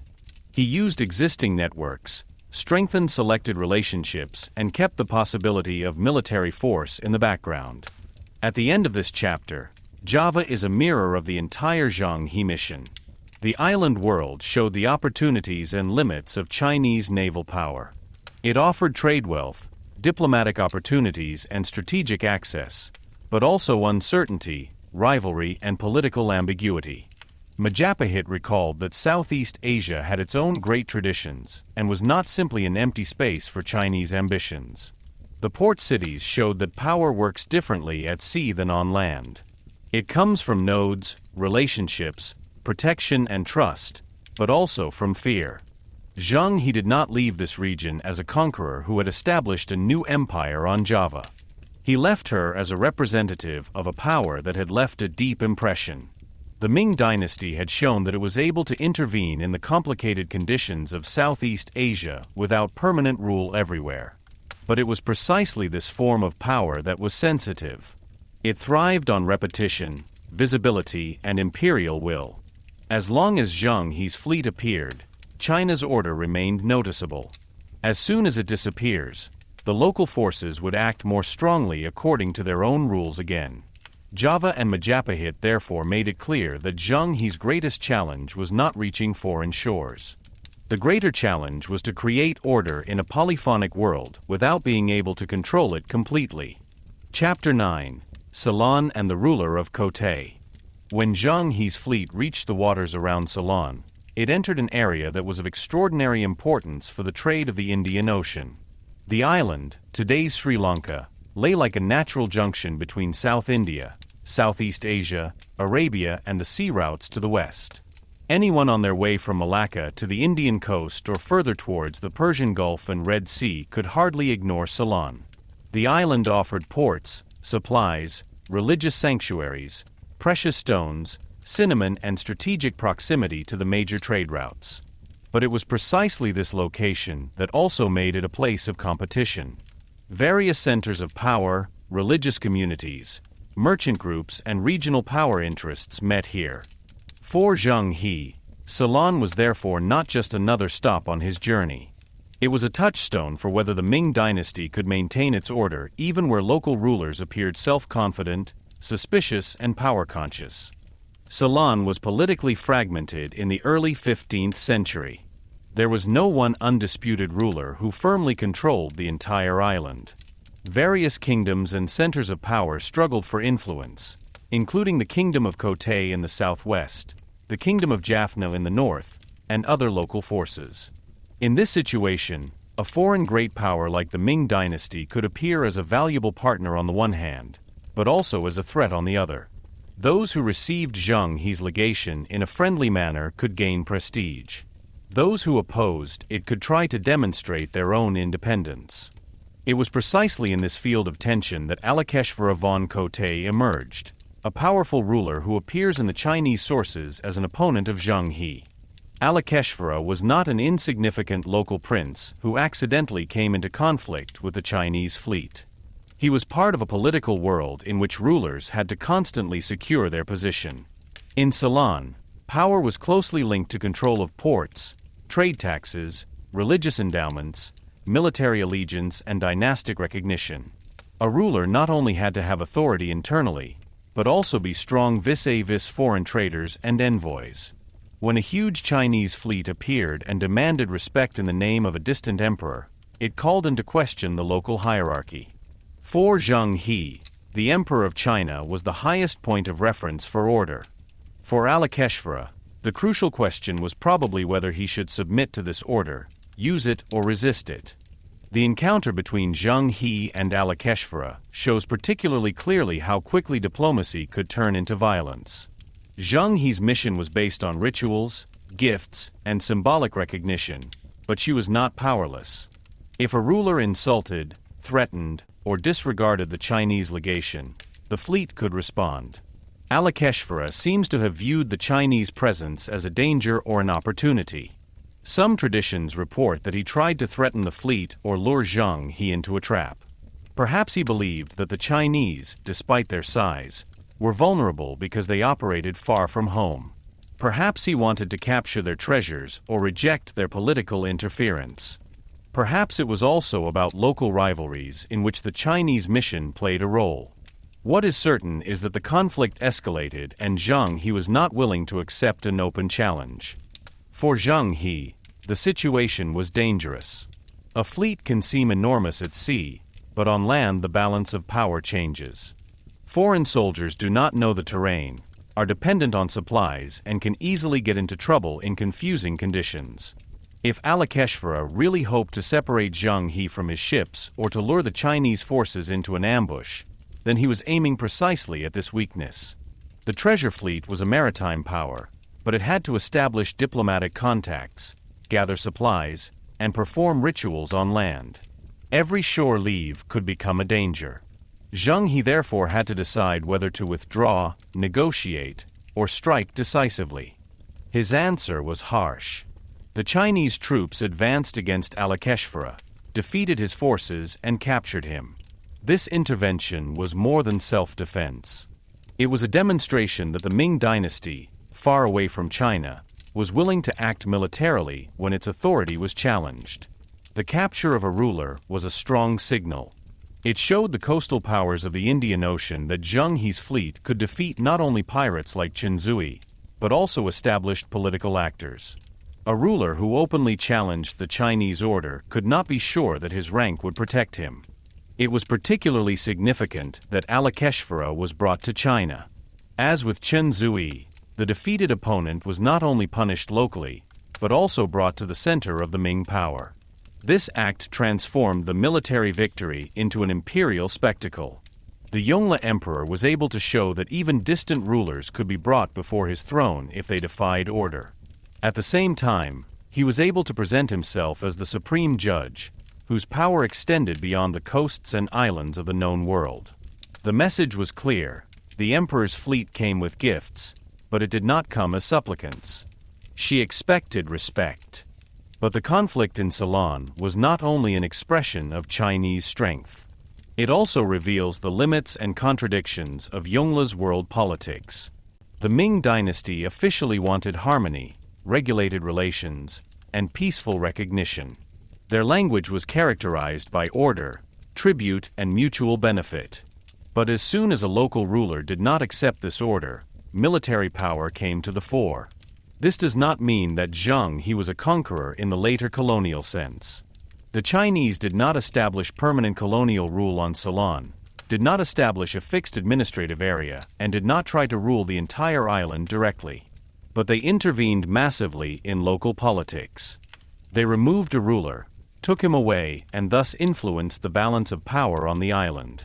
It is precisely this mixture that makes the event so historically exciting. Zheng He's fleet was not a European-style colonial instrument, but it was also not a purely peaceful trade mission. It acted according to its own logic of imperial order. The Ming emperor did not claim direct administration over every distant coast, but he demanded symbolic recognition and safe behavior towards his envoys. If these conditions were met, relationships could be mutually beneficial. If they were injured, violence could follow. In Ceylon, this logic became more visible than in almost any other place. For the people on the island, the Chinese intervention must have been shocking. A foreign fleet appeared, a powerful local ruler was defeated, and the political order changed. Some groups may have welcomed Alakeshvara's defeat, especially if they feared or suffered from his power. Others may have perceived the procedure as a humiliation. Traders may have been primarily interested in restoring secure relationships. Religious communities had to observe how a political dispute affected the balance of their protective relationships. Such events never have an effect only on the rulers involved. They shake the entire web of dependencies, hopes, and fears. Zheng He himself appears in this conflict as a man who had to combine toughness and calculation. He couldn't be weak, because weakness would have jeopardized the entire mission. If a ruler in Ceylon could threaten the Chinese fleet with impunity, other powers along the route would have drawn their conclusions. The authority of the Ming Dynasty was based not only on real strength, but on its reputation. A single setback could damage that reputation. Therefore, the victory over Alakeshvara was also a message to all other stations of the journey. Those who received Zheng He now knew that the fleet was capable of acting decisively on land as well. At the same time, Zheng He had to avoid being drawn into endless local conflicts. A permanent occupation of Ceylon would have required enormous resources and jeopardized the mission. The Ming policy was therefore not aimed at direct rule, but at punitive action and political correction. The enemy was removed, imperial authority was maintained, and the fleet was able to move on. This approach was efficient, but also only lasting to a limited extent. It was based on the fact that the shock of the Chinese intervention had an effect long enough to secure respect. Once the fleet was gone, the local forces had to renegotiate their own order. The conflict in Ceylon also shows that the Indian Ocean was not a world that simply subordinated itself to Chinese claims. The rulers there had their own interests, their own traditions, and their own ideas of rank. From the Chinese point of view, Alakeshvara's resistance was perhaps presumption or betrayal. From a local point of view, it could appear as a defense of one's own sovereignty. This is exactly where the moral tension of the story arises. Zheng He brought stability and security to certain trade routes, but he did so in the name of an emperor who saw himself superior to other rulers. Alakeshvara resisted a foreign power, but his motives were not necessarily noble. He could have acted out of ambition, mistrust, or greed. History here is not a simple game of good and evil, but a space of competing claims to power. For Yongle, the victory in Ceylon was further proof of his greatness. A distant ruler had been defeated and brought to China. The treasure fleet had shown that the Ming Dynasty had to be taken seriously not only in Southeast Asia, but also in the more western Indian Ocean. For Zheng He, it was a confirmation of his role as an imperial enforcer. He could negotiate, travel, and deliver gifts, but he could also wage war. His authority became greater, but also heavier. Each victory increased the expectation that he would also master future crises. At the end of this chapter, Ceylon stands as one of the clearest moments of military power in Zheng He's career. The island made it clear that the treasure fleet was not a mere symbol. It was an instrument that could intervene in local orders, overthrow rulers, and change the political map, at least temporarily. But the conflict also showed the ambivalence of this company. The Ming Dynasty did not bring lasting colonial rule to Ceylon, but it did bring the experience of imperial superiority. It opened trading rooms, but it demanded recognition.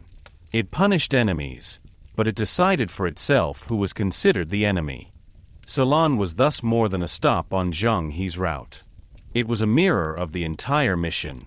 Here, imperial claims and local sovereignty met openly. Here, diplomacy turned into war. Here it was shown that the order of the sea was not created by sales, goods, and polite words alone, but sometimes by capture, violence, and the public humiliation of a ruler. Zheng He drove on, but the message of his victory remained. Anyone who saw the treasure fleet did not only see the splendor of China. He also saw what could happen if she was opposed. Chapter 10: War Without Conquest. The conflicts of Palembang and Ceylon show a side of Zheng He's journeys that has long remained hidden behind the image of the peaceful explorer. In many depictions, Zheng He appears as a great traveler, as a man of encounter, as an admiral who sailed to distant ports with gifts, porcelain, silk, and imperial messages. This picture is not wrong, but it is incomplete. The treasure fleet was indeed an instrument of diplomacy, trade, and cultural connection. It brought embassies together, opened relationships, strengthened safe sea routes, and brought people from distant regions into contact with each other. But at the same time, it was armed, disciplined, and ready to use violence. Their power lay precisely in this dual role. She could appear friendly and still threaten. It could offer protection and at the same time demand subordination. It could bring peace, but only under conditions that the Ming Emperor considered appropriate. What makes Zheng He's wars special is their form. They were not wars of conquest in the later European sense. The Ming Dynasty did not establish permanent colonial rule in Palembang, Malacca, Ceylon, Calicut, or on the East African coasts. It did not build large networks of fortresses, did not appoint Chinese governors over foreign countries, and did not try to permanently integrate entire coastal regions into its own administration. Zheng He appeared with an overwhelming fleet, established relationships, intervened in resistance, punished opponents, and moved on. His power was enormous, but it was flexible. It was not in the occupation of land, but in the ability to appear at an important place at the right time and change the balance of power there. This is precisely why the term war is complicated for Zheng He. These were not endless campaigns with the aim of devouring foreign empires. They were targeted military interventions. The violence against Chen Zuyi in Palembang was directed against a pirate leader who threatened trade routes and challenged the maritime order. In Ceylon, it was directed against Alakeshvara, who threatened the Chinese mission and opposed the imperial authority. In both cases, Zheng He did not see himself as an aggressor, but as an enforcer of a higher order. From the point of view of the Ming Dynasty, these operations were not arbitrary raids, but just punishments against disturbers of harmony. But from the perspective of the local powers concerned, things could look quite different. To them, the treasure fleet was a foreign force that intervened in regional affairs far from China, deciding who was considered lawful, who was dangerous, and who was punishable. This tension is crucial if Zheng He is to be taken seriously historically. He was neither a pure peace hero nor an ordinary conqueror. He embodied a form of imperial power that cannot be fully compared with later European colonial empires, but was not harmless either. The Ming Dynasty did not want to own the Indian Ocean over the entire area. She wanted to put it in order. It wanted safe routes, recognized partners, tributary relationships, and a visible hierarchy in which the Emperor of China stood above all other rulers. This order did not have to be enforced by force every day. It lived on rituals, gifts, recognition, prestige, and economic advantage. But if someone openly refused to do so, the military side of the fleet could come to the fore. The difference between influence and domination is particularly important here. Zheng He exerted influence by strengthening local rulers, defeating pirates, organizing embassies, and spreading the fame of the Ming court. But influence is not the same as direct rule. After the withdrawal of the fleet, China had to trust that the relations created would continue to have an effect. A ruler who had been recognized by the Ming emperor was to continue to behave accordingly. A port that had benefited from Chinese protection should continue to be friendly. An adversary who had seen the harshness of the fleet was to warn others. So Zheng He's power also consisted of memory and reputation. It continued to have an effect because people talked about it, because traders spread news, and because rulers knew that the fleet could return. But this kind of power was also vulnerable. A fortress stays in one place, even if the admiral leaves. A garrison can exert permanent pressure. An administration can levy taxes and control local decisions. Zheng He's fleet, on the other hand, had to appear again and again to renew its effect. Their authority was strong as long as the Ming Dynasty was willing to raise ships, men, money, and political will. As soon as this will waned, the maritime order also weakened. This was precisely one of the major differences to later European expansions. The Portuguese, Dutch, Spanish, and British built up bases and colonies with which they permanently intervened in foreign regions. Zheng He's China had a formidable presence, but it did not turn that presence into a permanent web of colonial control. Why didn't the Ming Dynasty do this? The answer lies in the political culture, goals, and priorities of the empire. China did not see itself as a young state in search of land and raw materials, but as the center of an already existing world order. The emperor needed recognition, not necessarily possessions. Tributes, embassies, and symbolic subordination could be more important than direct administration from the Chinese point of view. In addition, the land army in the north and security against Mongol threats remained a central problem. The state had enormous resources, but also enormous internal tasks. Permanent rule over distant coasts would have required not only ships, but supplies, personnel, administration, political control, and constant military attention. For the Ming elite, this probably often seemed unnecessary, costly, or dangerous. Zheng He's role as a eunuch is also important here. His power was based on his proximity to the emperor. He was not an independent sea lord who could found his own colonies or build up a private trading power. He acted on behalf of the court. His authority was great, but it was derived. If the emperor supported him, he could move almost unimaginable means. When the court later lost interest, its maritime world no longer had its own political basis. This is precisely why his wars were so closely linked to Yongle's vision. They were an expression of an imperial project, not of a permanently self-sustaining naval power. Nevertheless, these wars should not be underestimated. They changed the perception of the Ming Dynasty in Southeast Asia and the Indian Ocean. They showed that China was not only a powerful empire on land, but could also trade at sea.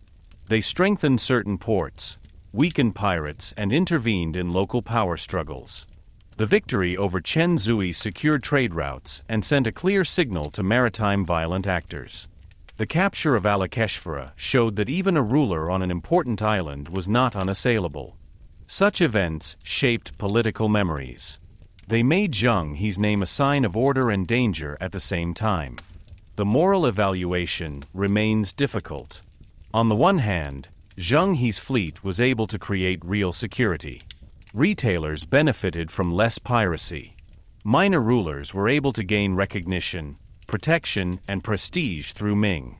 Cultural and diplomatic contacts were expanded. The journeys connected worlds that were already in exchange in a new way.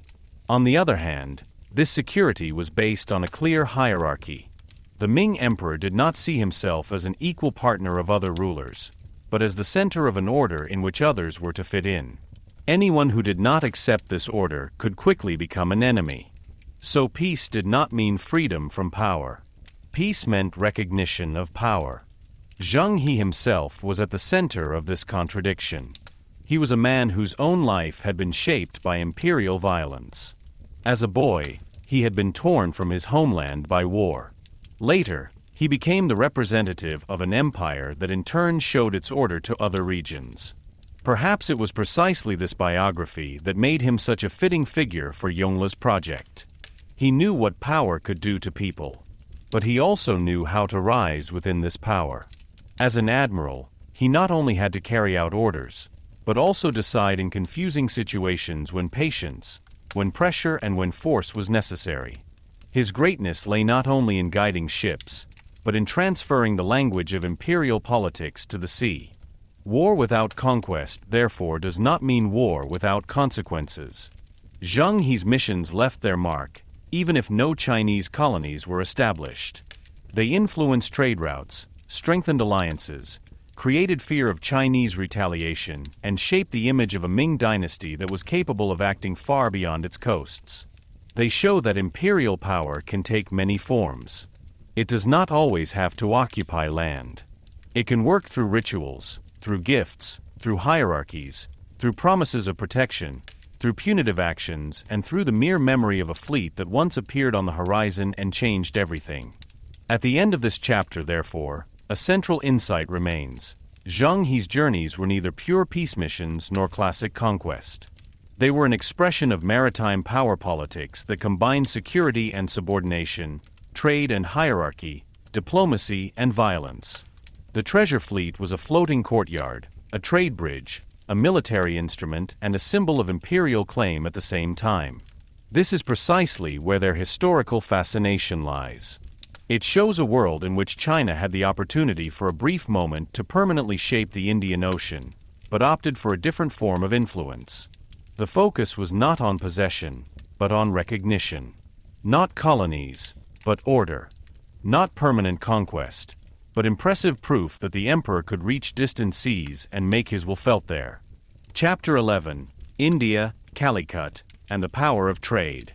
When Zheng He's treasure float reached the shores of India, she entered a world that had been marked by trade for centuries.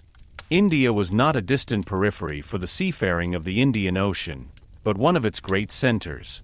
Goods from China, Southeast Asia, Arabia, Persia, East Africa, and the Mediterranean region came together here. The ports on the Malabar coast were lively places of exchange, where merchants, rulers, seafarers, pilgrims, interpreters, and envoys met. Calicut, located on the southwestern coast of India, was of outstanding importance. The city was not only a trading center, but also a political and economic magnet. Those who reached Calicut reached a crossroads where spices, textiles, precious stones, porcelain, metals, horses, rice, silk, and precious luxury goods found their way in many directions. For Zheng He, Calicut was therefore more than a stop on a long route. The city was proof that the Indian Ocean was a highly developed, interconnected, and cosmopolitan world long before the European age of discovery. Merchants from Arabia and Persia had their place here, as did Indian merchants, Muslim communities, Hindu rulers, and Chinese goods. The power of this city was not based solely on walls or armies, but on trust, connections, and economic openness. Calicut was strong because merchants knew they could trade there. It was rich because goods not only arrived there, but were forwarded, valued, stored, and redistributed. In such a city, it became clear that trade itself was a form of power. The ruler of Calicut, often referred to as Zamarin, understood this logic very well. Its position was based on maintaining the city as an open and reliable trading center. Unlike a ruler who relied only on military control, he had to balance different groups. Arab merchants played an important role in long-distance trade. Local traders, religious communities, and foreign embassies had to be integrated into a system that brought profit and limited conflict. For Zheng He, Calicut thus offered a different type of encounter than Palembang or Ceylon. Here, the focus was not primarily on a pirate or a hostile ruler, but on a self-confident trading power that recognized the value of good relationships. When the Chinese fleet appeared in Calicut, its sight must have been overwhelming. The ships of the Ming Dynasty carried not only goods, but a whole political worldview. Zheng He came on behalf of the Yongle emperor. He brought gifts, messages, and the expectation that the Chinese ruler would be recognized as the highest center of an orderly world. But Calicut was not a small port that only gained importance through China. The city was already rich, experienced, and internationally networked. Their merchants knew foreign powers, foreign languages, and foreign rituals. They knew that every big visitor brought opportunities, but also risks. Therefore, the encounter between Zheng He and Calicut was not an easy encounter between center and fringe. It was a meeting of two strong orders, the imperial order of China and the maritime trade order of the Indian Ocean. For the Ming Dynasty, trade was never just economic. It was embedded in rituals and hierarchies. From the Chinese point of view, foreign rulers should send embassies, deliver tributes, and receive imperial gifts in return. This system could be useful for both sides. China received recognition and symbolic priority. The foreign rulers received prestige, precious goods, and access to the Chinese court. But in Calicut, it was particularly clear that local actors understood this order in their own way. For them, the relationship with China was an opportunity, not necessarily a submission. The Zamarin was able to use Chinese contacts to strengthen his position in the trade network. He was able to show that even the powerful Ming court sought relations with his city. This did not make Calicut smaller, but bigger. The power of trade lay precisely in this interdependence. Zheng He could act with military strength, but he needed ports like Calicut. His fleet needed to be supplied, it needed safe anchorages, information about routes, local contacts, and goods that confirmed the value of the journey. The Ming Emperor could lay claim to the world order, but without the cooperation of the great trading cities, this claim remained limited. Calicut, in turn, could benefit from Chinese attention, but it had to be careful not to jeopardize its own openness by being too closely tied to a single power. The city's success was based precisely on giving space to many groups. Too much partisanship could deter other traders or powers. In Calicut, Zheng He encountered a world in which Muslim merchants were particularly influential. They connected India with Arabia, Persia, and East Africa. Their networks were not only economic, but also cultural and religious. Mosques, merchant families, credit relationships, and common language elements created connections across long distances. Zheng He's own Muslim background may have helped him understand this world, even though he acted primarily as a representative of the Chinese emperor. He was no ordinary Muslim merchant, but an imperial admiral. Nevertheless, in a way he was a man between worlds. He could see in Calicut not only the strangeness, but also the kinship of the trading areas that connected China, Southeast Asia, India, and the Islamic West. The commodities themselves were carriers of power. Spices such as pepper, cardamom, and cinnamon were not only culinary luxuries, but also valuable objects of trade that promised profits over long distances. Indian cotton fabrics were valued in many regions. Chinese porcelain and silk were highly prestigious. Horses from Western regions were militarily important for many Asian rulers. Gemstones and pearls circulated as a sign of rank and wealth. Each commodity told a story of work, risk, transport, and desire. Those who could influence the trade in such goods not only gained money, but also political leeway. Rulers could levy taxes, attract merchants, finance alliances, and furnish their courts with luxury. Zheng He's fleet brought Chinese goods to Calicut, but it also brought with it a question: who determines the order of this exchange? For the Ming Dynasty, trade should ideally be embedded in a system that confirmed imperial rank. For the merchants, the most important thing was that trade remained reliable, safe, and profitable. For local rulers, trade was a source of power, but also a danger when foreign groups became too influential. Calicut had to balance all these interests. This is precisely why the city was so successful. It could absorb differences without immediately breaking down because of them. The Chinese presence in Calicut was also a form of deterrence. After Palembang and Ceylon, many players in the Indian Ocean knew that Zheng He's fleet was not defenseless. But in Calicut, this power did not have to be used openly. This showed that military strength is often most effective when it remains in the background. The fleet lay off the coast, its size was visible, its discipline palpable. But the real work happened in conversations, gifts, ceremonies, and trade contacts. A peaceful reception was more beneficial for all sides than conflict. Calicut was able to benefit, Zheng He was able to report success, and the Yongle emperor received further signs of international recognition. Nevertheless, even this peaceful encounter was not without tension. Every legation was a game for rank. Who received whom? What gifts were handed over? What words were used? What signs of respect were shown? In pre-modern political cultures, such questions were not incidental. They decided whether a relationship was perceived as honorable, equal, subordinate, or offensive. Zheng He had to make sure that the dignity of the Ming emperor was preserved. The Zamarin had to be careful not to appear as a mere vassal if his power in trade was based on openness and self-confidence. Diplomacy here was an art of balance. Calicut also makes it clear that the Indian Ocean was not a world waiting for a single great power. It already functioned by its own rules. The monsoon winds determined the travel times. Traders knew when to sail and when to wait. Credit, trust, and reputation were often more important than formal rule. A merchant could build relationships with certain families, ports, and rulers over generations. These networks were mobile and resilient. A huge fleet could impress them, but not simply replace them. Zheng He's mission therefore had to fit into this existing world, even if it appeared with imperial claims. This is precisely where the historical significance of Calicut for Zheng He's travels lies. The city shows that power at sea is not just about cannons, soldiers, and ships.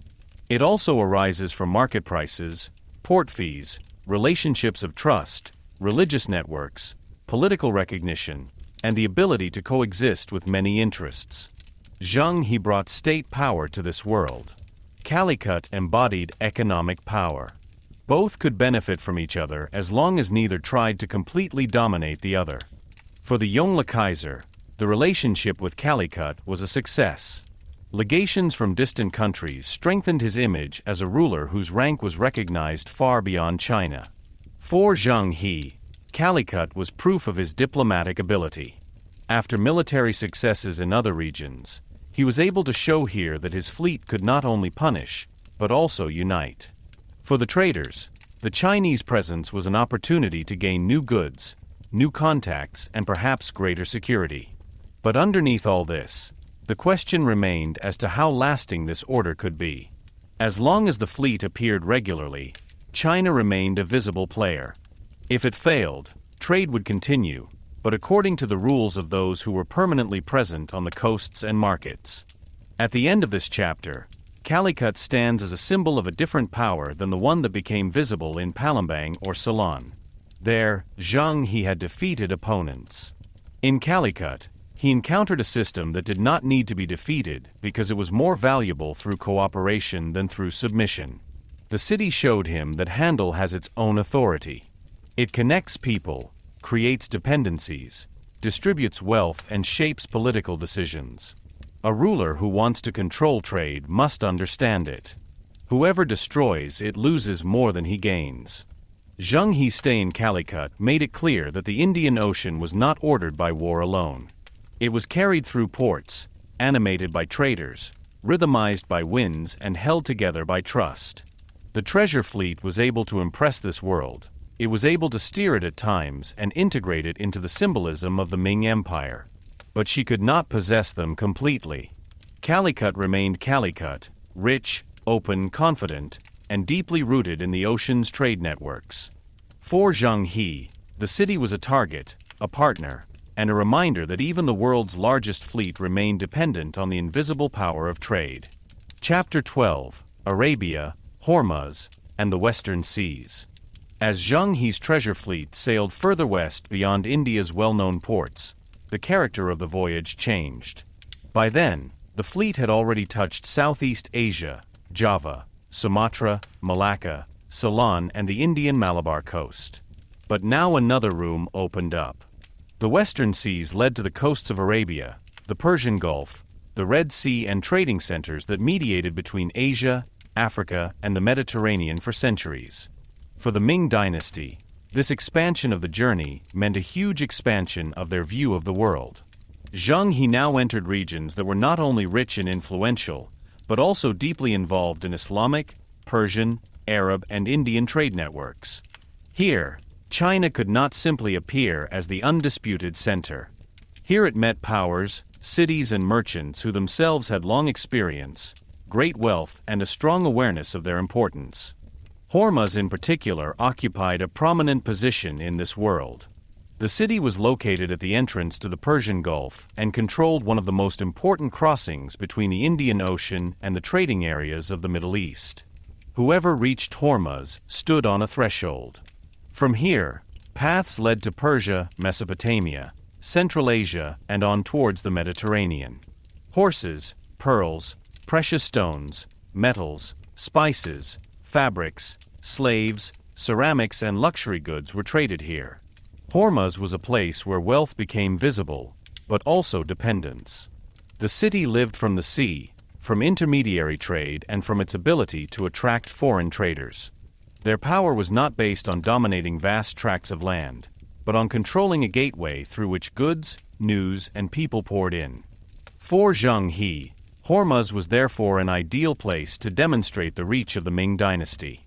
When a Chinese fleet reached this port, it showed that the emperor's power did not end with India. It could become visible as far as the edges of the Arab-Persian world. The arrival of the treasure fleet must have caused amazement there as well. Merchants from many countries were accustomed to large ships, but an association of this size, organized by a distant imperial court, accompanied by envoys, soldiers, translators, gifts, and imperial letters, was something special. Zheng He's fleet was not just a collection of ships. It was a floating embassy from China, a mobile expression of state power. But in Hormuz, Zheng He had to deal with a different political reality than in smaller port cities in Southeast Asia. The rulers and merchants of this region were not isolated. They were associated with powerful Islamic empires, Persian elites, Arab merchant families, and Indian networks. They knew diplomacy, long-distance trade, and international competition. They didn't have to learn that the world was big. They were already living in a world connected by vast distances. Therefore, Zheng He's mission here could not simply be to demonstrate Chinese superiority. He also had to show recognition for existing power structures without diminishing the rank of his emperor. This required political subtlety. The encounter with Hormuz and other Western ports shows that Zheng He's travels should not be understood as a one-sided charisma of China. The Ming Dynasty brought splendor, gifts, and military strength, but it also absorbed information, goods, embassies, and impressions. From the western seas came animals, precious stones, remedies, spices, and news about distant lands. Giraffes, lions, ostriches, and other exotic animals came to China as gifts or tributes, and were admired there as a sign of the emperor's greatness. A giraffe in particular could be interpreted at the Chinese court as a wonderful creature that confirmed the special harmony of rule. Such gifts were not just curiosities. They were read politically. When distant countries sent rare animals, the emperor could present this as a sign of worldwide recognition. Arabia and the Islamic trading areas were also remarkable for Zheng He from a personal point of view. His origins in a Muslim family indirectly linked him to a religious world that was very present in these ports. Mosques, merchants, scholars, pilgrims, and religious foundations shaped many places along the western routes. Islam was not only a religious community in the Indian Ocean, but also a network of trust. Merchants from different regions were able to communicate more easily with each other through common religious practices, legal traditions, and social ties. For Zheng He, this meant that he was operating in a space whose cultural codes may not have been completely foreign to him. Nevertheless, his role was clear. He did not come as a pilgrim or merchant, but as an admiral of the Ming Emperor. The proximity to Islam's holy cities added an extra dimension to Western travel. Some depictions link Zheng He's expeditions with embassies or side trips to Mecca, even if the exact historical classification must be considered carefully. What is certain is that the fleet touched areas associated with pilgrimage, Arab trade routes, and Islamic scholarship. For Muslim merchants from China and Southeast Asia, such routes could have religious and economic significance at the same time. The Ming fleet moved not only through trading areas, but also through intellectual landscapes. Ports were not only places of buying and selling, but also places of prayer, legal scholarship, political news, and cultural mediation. Aden and the approaches to the Red Sea were also of great importance. Those who controlled or traded in Aden touched the trade between the Indian Ocean and Egypt, the Mediterranean and the Islamic heartlands. Goods from India and Southeast Asia could reach further west via these routes. Conversely, silver, horses, glassware, textiles, and other goods came into the eastern trade. For China, this was a distant but valuable space. Zheng He's fleet was able to show that the Ming Emperor wanted to be known even where Chinese power was not permanently present. The journey itself became a message. The Emperor can reach you. He knows your ports. He receives your messengers. He is part of your world, even if his kingdom is far to the east. Militarily, Zheng He was less of a conqueror in the western seas, but the armed presence remained decisive. Especially in such rich trading regions, security was a central asset. Piracy, local conflicts, changing alliances, and political rivalries could jeopardize trade. A huge Chinese fleet had to generate respect, but it also had to be careful. The further west Zheng He sailed, the longer the supply lines became and the greater the dependence on local ports became. Open conflicts with strong trading powers could have jeopardized the mission. That is why diplomatic restraint was often more valuable than military toughness in these regions. The power of the fleet was not to strike everywhere, but to be so strong that many conflicts did not arise in the first place. The western seas also showed Zheng He the limits of China's interpretation of the world. From the point of view of the Ming court, distant embassies could be inserted into a tributary order. But in Hormuz, Aden, or other western trading centers, the relationship with China was probably seen more pragmatically. The Ming Emperor was a powerful ruler, but not the only center of the world. Merchants and local rulers lived with many centers at the same time: Cairo, Samarkand, Hormuz, Delhi, Calicut, Mecca, Persia, and China. Their world was multipolar. They were able to honor China without seeing themselves as completely subordinate. They could send gifts because it was economically and diplomatically useful, not because they gave up their own political dignity. It was precisely this ambiguity that made relations sustainable. The Ming Dynasty could interpret the embassies as confirmation of their superiority. The Western rulers were able to understand it as an exchange between great powers. Merchants could simply see it as an opportunity to make new contacts and gain advantages. Diplomacy often worked because everyone involved could see something different in it. Zheng He did not have to resolve this ambiguity. He had to use it. As long as the rituals were successful, the gifts were exchanged, the envoys traveled and the fleet could move on safely, the mission was accomplished. The voyages to Hormuz and Arabia made the treasure fleet a truly intercontinental enterprise. It connected East Asia with Southeast Asia, India, the Islamic world and Africa.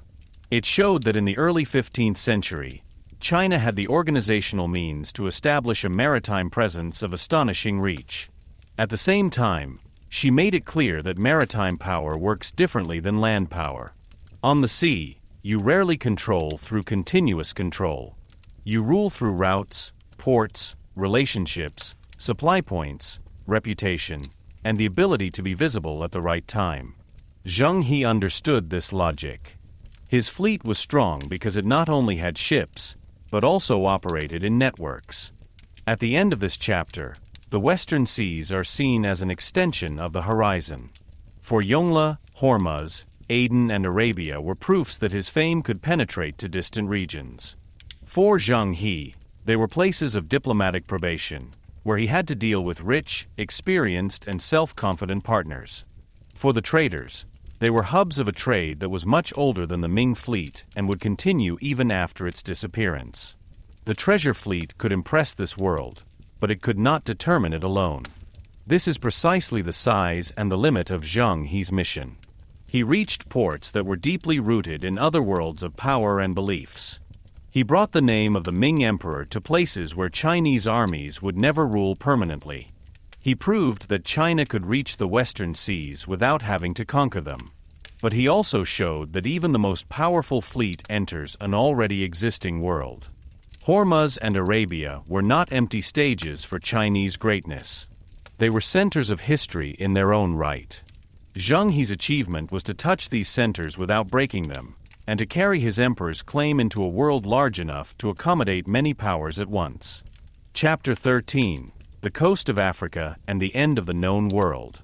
By the time Zheng He's treasure fleet reached the East African coast, it had already covered a distance that was vast even for experienced sailors.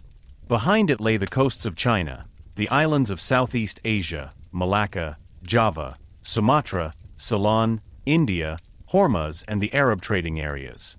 Now, however, another horizon opened up. The fleet reached coasts that, from the Chinese point of view, were at the very edge of the known world. For the people on board, this experience must have been a mixture of amazement, tension, and exhaustion. They had not only crossed seas, but also crossed political, religious, and cultural spaces that changed from stage to stage. East Africa was not the end of the world in the real sense, because these coasts had long been part of a lively trade network. But from the perspective of the Ming court, there was a distance here that made the size of the expedition particularly impressive. The East African coastal cities were not isolated settlements that were only connected to the wider world by Zheng He. Places such as Mogadishu, Brava, Malindi or other cities on the Swahili coast have been associated with Arabia, Persia, India and the islands of the Indian Ocean for centuries. Its inhabitants traded in gold, ivory, tortoiseshell, frankincense, wood, animal skins, hardware, ceramics and slaves. Arab and Persian influences combined with African traditions to create a coastal culture of its own, in which Islam played an important role and in which trade, seafaring and city life were closely interwoven. These cities looked not only inland, but above all to the sea. The sea was not a border for them, but a road. It brought goods, news, strangers, wealth and sometimes danger. When Zheng He's fleet appeared on these coasts, two maritime worlds met. On the one hand, there was the enormous state naval power of the Ming Dynasty, organized by imperial orders, supported by officials, soldiers, shipbuilders, interpreters and sailors.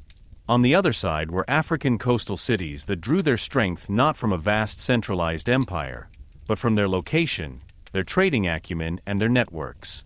This encounter was therefore not simply an encounter between powerful and weak. China had an impressive fleet and enormous resources, but the coastal cities had knowledge, goods, local authority, and connections without which a foreign fleet could hardly trade successfully. Here, too, it became clear that Zheng He's power remained dependent on cooperation. For the Yongle emperor, the African contacts were of great symbolic value. The farther the fleet traveled, the more the court was able to assert that even the most distant countries recognized the greatness of the Ming emperor. Legations from distant regions, exotic animals, and unusual goods were interpreted in China as signs of a world order in which the emperor was at the center. The giraffe became particularly famous, which came to China from East Africa and was associated with the mythical Ceylon, an auspicious creature that could be considered a sign of just and harmonious rule in Chinese tradition. For Yongle, such an animal was more than a curiosity. It was a political symbol. When such an extraordinary being came to court, it could be interpreted as proof that heaven favored his rule and distant lands recognized his greatness. But this Chinese interpretation was only one side of the encounter. For the rulers and traders of the African coastal cities, contact with Zheng He's fleet was probably primarily an opportunity. The Chinese fleet brought precious goods, diplomatic prestige, and access to a powerful distant court. Gifts to the Ming emperor could be understood as an investment. Anyone who sent an embassy to China or handed over rare animals did not necessarily have to consider himself subjugated. He was able to expand trade relations, strengthen his own reputation, or gain political advantages over neighbors. As in Calicut, Hormuz, and Malacca, the same diplomatic act could be read differently by both sides. China saw tribute. The local rulers saw exchange, recognition, and opportunity. For the men of the treasure fleet, the arrival on the African coast also meant a physical and mental borderline experience. The journey was long, the conditions at sea exhausting, and the further away you went from China, the stronger the feeling of distance had to become. The crews had heard many languages, seen foreign markets, observed other religions, and experienced new political mores. But Africa must have seemed particularly foreign to many of them. The landscapes, animals, goods, and people were very different from the worlds they had crossed before. At the same time, this strangeness was mediated by trade. In the ports, they found structures they knew from other parts of the Indian Ocean: traders, warehouses, prayers, negotiations, pilots, intermediaries, and the constant search for profit and security. Here, too, the fleet had to show its strength without provoking unnecessary conflicts. Zheng He knew that open violence at such a great distance would have been risky. A fight on the African coast could have endangered supplies, orientation, and political relations. The treasure fleet was militarily strong, but not invulnerable. Their power was based on discipline, organization, and reputation, not on the ability to wage war anywhere permanently. That is why diplomatic caution was particularly important. The Chinese presence should impress, not exhaust. It was intended to generate recognition, not an endless series of new enmities. The encounter with East Africa also made it clear how developed the trading world of the Indian Ocean was. Long before European seafarers systematically integrated the East African coasts into their own expansion projects, there were dense connections to Arabia, India, and Southeast Asia. Zheng He's fleet used these existing paths. She didn't create them out of nothing. The monsoon winds, the merchant networks, the port regulations, and the cultural connections were already in place. The Ming Dynasty entered this system as a formidable but temporary power. It could cause amazement, win embassies, and exchange goods, but it was not the basis of this system. The trade existed before it, and it continued after it. This point is particularly important because Zheng He's travels are often compared to later European voyages of discovery. But the comparison is easily misleading if you don't pay attention to the differences. European powers came later with the aim of building trade monopolies, bases, fortresses, and finally colonial empires. Zheng He's fleet, on the other hand, appeared as an expression of an imperial claim to recognition and order, not as the beginning of a permanent occupation of African coasts. It brought no Chinese colonies to East Africa, no permanent military bases, and no long-term administration. Her effect was impressive, but episodic. It was like a mighty storm on the horizon, the memory of which remained even after the sails had disappeared. For Zheng He himself, the African coast must have been a highlight of his career. The boy from Yunnan had become an admiral who reached the very edges of the Chinese world. He had proven that a person who had once been a victim of imperial power could rise to become the bearer of imperial power. At that moment, his life path reflected the whole ambivalence of the Ming expansion. Zheng He connected worlds, but on behalf of an empire that awaited rank and subordination. He brought gifts, but accompanied by soldiers. He sought embassies, but in the name of an emperor who placed himself above other rulers. On the coast of Africa, this tension reached its widest geographical expression. The exotic animals and goods that were brought to China had an enormous impact on the court. They made the foreign visible and tangible. A giraffe, a lion, rare birds, or precious fabrics could show the people at court that the world was larger than the familiar provinces of the empire. At the same time, they were fitted into a Chinese order of meaning. The foreign did not simply remain foreign. It was interpreted, named, and used politically. If a rare animal appeared as a sign of heavenly favor, then a trading gift became an argument for the legitimacy of the emperor. In this way, the court transformed the long-distance journey into a symbolism of power. But behind this symbolism were real people. African envoys, traders, interpreters, sailors, and animal keepers may have traveled to China by fleet or through intermediary networks. They brought their own ideas, fears, and interests with them. To them, China was perhaps as amazing as Africa had been to Zheng He's men. So the encounter was not just a one-sided spectacle of Chinese power. It was a moment of mutual observation. Each saw in the other something strange, useful, admirable, or threatening. In such moments, world history is created not only by kings and admirals, but also by the eyes of those who carry goods, translate languages, and pass on stories. At the end of this chapter, the East African coast is the outermost horizon of Zheng He's mission. This showed how far the Ming Dynasty could carry its maritime presence. The treasure fleet connected China with regions thousands of kilometers away, making it visible that the Indian Ocean was not a dividing sea, but a space of connection. But at the same time, the limit of this power became visible here. Zheng He was able to reach Africa, but could not rule it permanently. He could win embassies, but he could not enforce a fixed order. It could expand the world of the Ming Emperor, but it could not replace all other world views. The coast of Africa was therefore not the end of the world, but the end of a Chinese dream of reach. Zheng He had proven that China could reach the distant seas. He had shown that diplomacy, trade, and military strength could work over enormous distances. But the further the fleet went, the clearer it became how large, diverse, and independent the world was. The Ming Emperor could see himself as the center of this world. But the world itself consisted of many centers, many ports, many rulers, and many stories. They connected Zheng He's sails for a brief historical moment. Then they turned east again, back to a court that had to decide whether this maritime dream should live on or slowly fall silent. Chapter 14: Enemies at Court. While Zheng He made the power of the Ming Dynasty visible on the seas of the south and west, a completely different kind of resistance grew within the empire. This resistance did not come from pirates, not from foreign rulers, not from port cities or rival maritime powers. It came from the heart of the Chinese administration itself. At court, in the offices, in the circles of Confucian officials and scholars, there was increasing skepticism about the enormous naval voyages. What was a sign of imperial greatness for the Yongle emperor appeared to many of his officials as waste, danger, and an expression of a false political priority.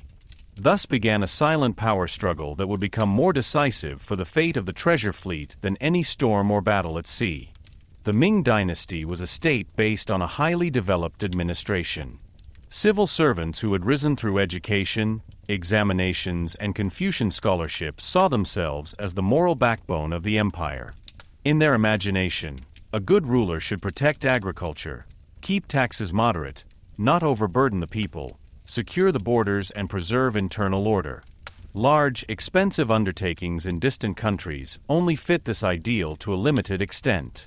For many officials, China's real strength lay not in adventures at sea, but in the stability of the fields, the order of the villages, the justice of the administration, and the defense against the northern threats. From their point of view, an empire could weaken itself if it directed too much energy outwards. Yongle, on the other hand, thought bigger, more power-conscious, and more personal. His rule had emerged from a civil war, and he had a strong need to confirm his legitimacy by visible greatness. The treasure fleets were part of this political program. They brought legations, exotic animals, tributes, and reports from distant countries to the court. They made the emperor appear as a ruler whose fame reached as far as India, Arabia, and Africa. But this was exactly where some officers saw a problem. They asked if this recognition was really worth the price. How many workers did ships have to build? How much wood was used? How many supplies have been tied? How much silver, silk, and porcelain left the empire as gifts? How many people were separated from their families to serve imperial glory on long journeys? This criticism was not only economic, but also political. The treasure fleets were largely led by eunuchs, and Zheng He was the most famous among them.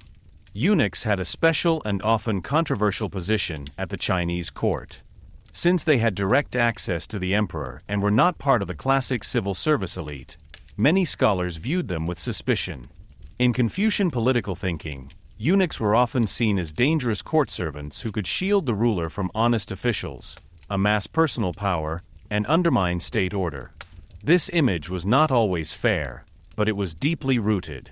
Zheng He's success at sea therefore also meant a gain in prestige for the court group that many officials rejected. The conflict between officials and eunuchs was more than a dispute over persons. It was a dispute over the question of how the empire should be governed. The civil servants stood for an order in which moral education, written administration, and traditional rituals were to carry the state. The eunuchs stood for a more personal form of imperial power, because they were directly dependent on the ruler and could take on tasks that were outside the ordinary administration. Yongle took advantage of this direct loyalty. For him, Zheng He was valuable precisely because he was not beholden to a powerful family of officials, but to the emperor himself. For the officers, however, this was exactly what made the matter dangerous. If a eunuch could lead fleets of enormous proportions with imperial support, then the balance of power at court shifted. In addition, the large sea expeditions could not be considered in isolation. Yongle was running several enormous projects at the same time. He shifted the political focus to the north, had Beijing expanded, promoted the construction of the Forbidden City, supported large-scale military ventures against the Mongols, and had monumental works assembled. All this cost resources. The Ming Dynasty was rich, but no state has unlimited funds. Workers had to be mobilized, taxes collected, transports organized, and supplies moved. In the eyes of many officials, there was a danger that the empire would be exhausted by overstretching. They saw not only the splendor, but also the burden that lay on farmers, craftsmen, sailors, and simple families. The fleet itself thus became a symbol of the tension between imperial splendor and social strain. For the emperor, it was a proof of his greatness. For an official, it could be a sign of dangerous waste. For a merchant in Malacca or Calicut, it meant security and opportunity. For a worker in a shipyard, it could mean hard forced labor. History changes its face depending on where you look at it from. The treasure fleet was not only a miracle of organization, but also a product of orders, levies, and human effort. The longer the journeys lasted, the clearer the question became whether the political benefits justified the costs. As long as Yongle was alive and his authority was unbroken, the opponents of the fleet voyages could only act to a limited extent. The emperor wanted these expeditions, and his will carried weight. Zheng He enjoyed his trust, and the fleet's successes yielded visible results. Legations came to China, foreign rulers were involved, pirates were fought, opponents were defeated, and exotic gifts were brought to the court. Each success made it harder to openly portray the enterprise as pointless. But criticism does not have to win immediately to be dangerous. She can wait. It can live on in files, expert opinions, conversations, and political networks. It can become stronger as soon as the ruler dies or his priorities are not shared by successors.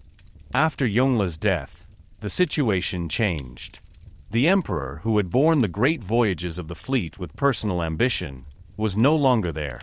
His successors faced other tasks and other political constraints. The Reich had to be administered, the finances had to be ordered, the northern border had to be secured, and internal stability had to be preserved. The opponents of sea expeditions could now argue more convincingly that the time of oversized undertakings must be over.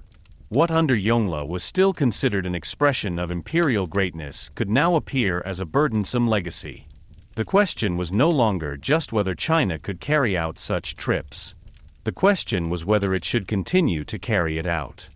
For Zheng He, this change meant a difficult situation. His authority was based on imperial trust, but imperial trust was not timeless. A man who was indispensable under one ruler could lose influence under another. Although Zheng He remained an important figure and later led other trips, the political foundation of his project had become more fragile. The fleet was not an independent institution that could continue to exist on its own. It was dependent on the court, on orders, on resources, and on the willingness to devote enormous resources to a maritime vision. Once that readiness waned, even the largest fleet became a compromised project. The opponents at court did not only have narrow-minded motives. It would be too easy to portray them as petty bureaucrats who rejected any size out of fear of the world. Many of their worries were real.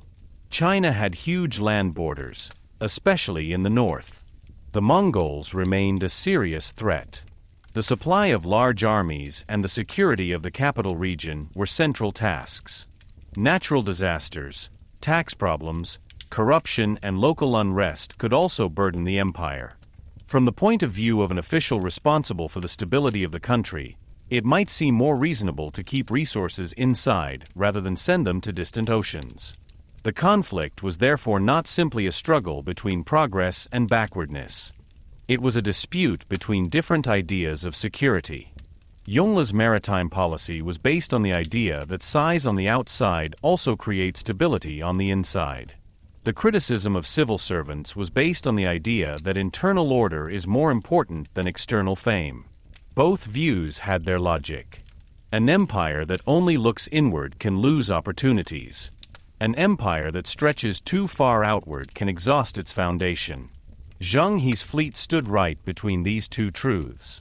It showed what was possible when a state pooled its resources and thought beyond the oceans. But it also showed how quickly such a project became vulnerable when its political prerequisites disappeared. At court, therefore, there was not only talk about ships, but about China's self-image. Should the empire remain an active maritime power, visible in Southeast Asia, India, Arabia, and Africa? Or should it focus more on its agrarian, continental, and bureaucratic order? Should China maintain its position through travel, embassies, and a visible presence at sea? Or was it enough if foreign countries came to the court of their own accord and the borders remained secured? These questions were not decided in a single dramatic moment. They shifted gradually, due to budget decisions, political priorities, personnel changes, and the growing influence of those voices who doubted the usefulness of the fleet. To the sailors, traders, and foreign rulers along the routes, this internal Chinese strife was invisible, but they would feel its consequences. A port like Malacca could benefit from Chinese support as long as the fleet came. Trade relations with Calicut and Hormuz remained alive as long as China visibly participated. Legations from distant countries were important as long as the court maintained these contacts. But if the ships failed to arrive, the balance changed. Local powers had to reorient themselves. Other retailers filled gaps. The memory of Zheng He remained. but memory does not replace a permanent presence. The resistance at court was stronger than any enemy fleet because it started at the source of power. Pirates could be defeated, rulers captured, trade routes secured. But if the court itself lost the will to play on the seas, Zheng He could do nothing about it. His victories were great, but they could not permanently stop the political change at home. The treasure fleet had reached the limits of the known world, but its fate was not decided on Africa's coast, not in Hormuz, not in Calicut. It was decided in China, in palaces, writing rooms and consultations where men argued about costs, morals, security and rank. At the end of this chapter, there is a bitter contrast. At sea, Zheng He had proven that China could be one of the most formidable maritime powers of its time. At court, however, the conviction grew that this power was perhaps not necessary, perhaps too expensive, perhaps even dangerous. The treasure fleet was a miracle of organization, but it was not a natural part of the Ming order. It was an extraordinary project of an extraordinary emperor, supported by loyal eunuchs, vast resources, and a certain political vision. As this vision lost momentum, the fleet also lost its future.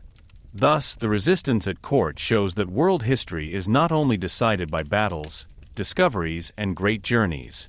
Sometimes the fate of entire oceans is decided in memorandums, budget debates, and moral concerns. Zheng He had impressed foreign rulers, defeated pirates, and carried the power of China to the coast of Africa. But even he was only able to fight to a limited extent against the slow shift in political priorities. The opponents at court did not have to sink any ships. It was enough to prevent new ones from being built, new trips financed, and new dreams allowed. This began the slow silence of a fleet that had once dominated the horizon. Chapter 15: The Silence of the Seas. When Zheng He's last voyages came to an end, everything that the treasure fleet had created did not immediately disappear. The ports remembered the huge ships. Merchants told of the Chinese envoys, of the precious gifts, of the disciplined soldiers, and of the admiral who had come across the seas in the name of a distant emperor. In Malacca, Calicut, Hormuz, Ceylon, and on the East African coast, the Ming Dynasty had left its mark, not always in stone, not always in permanent bases, but in relationships, stories, political memories, and in the awareness that China had been for a time a maritime power of extraordinary reach. But precisely because this power was so strongly tied to the will of the court, it was also able to retreat again. The treasure fleet was not a naturally growing empire at sea, but an imperial project. When the political prerequisites disappeared, the great movement across the seas also began to fall silent. Zheng He's last great voyage is usually set in the years 1431 to 1433. At that time, China had already changed. The Yongle emperor, whose ambition had originally carried the fleet voyages, was dead. His successors faced other questions, other burdens, and different power relations. Although there was once again the will to renew connections with the western seas, to collect embassies, and to make the authority of the Ming court visible, the power of the beginning was no longer the same. The expeditions now seemed less like the beginning of a new era than like a last great reverberation. Once again the ships sailed far out. Once again foreign ports were visited. Once again Zheng He carried the emperor's claim across the sea. But behind this trip was already the uncertainty of whether it would continue afterwards. Zheng He himself was no longer a young man at that time. His life had taken him from Yunnan to the court, from service with Zuyi to the civil war, from the proximity of the emperor to the oceans. He had seen more than almost any other person of his time. He had reached Southeast Asian island kingdoms, Indian trading cities, Arabian coasts, Persian hubs, and African ports. He had fought pirates, captured rulers, established diplomatic relations, and brought foreign embassies to China. His biography was so unusual that it almost seems like a parable of the Ming Dynasty itself. Out of violence came promotion. Rise gave rise to power. Power gave rise to a vision of global order. But in the end, even this vision remained mortal. There are uncertainties about Zheng He's death. It is often assumed that he died during or shortly after the last journey, possibly in 1433. Whether his body was actually returned to his homeland or whether his grave has a more symbolic character cannot be said with absolute certainty. But historically, what his death meant is more important. With him, not only an admiral disappeared, but a key figure who combined personal loyalty, diplomatic experience, military authority, and imperial trust in one person. Others could lead ships, others could carry out orders, but Zheng He was the face of this whole enterprise. His name connected the journeys to a great story. When he disappeared, the fleet lost part of its lively center. After the last voyage, the great expeditions were not continued permanently. The reasons for this were not a single decision, but a gradual shift in priorities. The costs were high. The benefits seemed doubtful to many officials. The threat in the north remained urgent. The administration had to direct resources, stabilize taxes, secure supplies, and maintain internal order.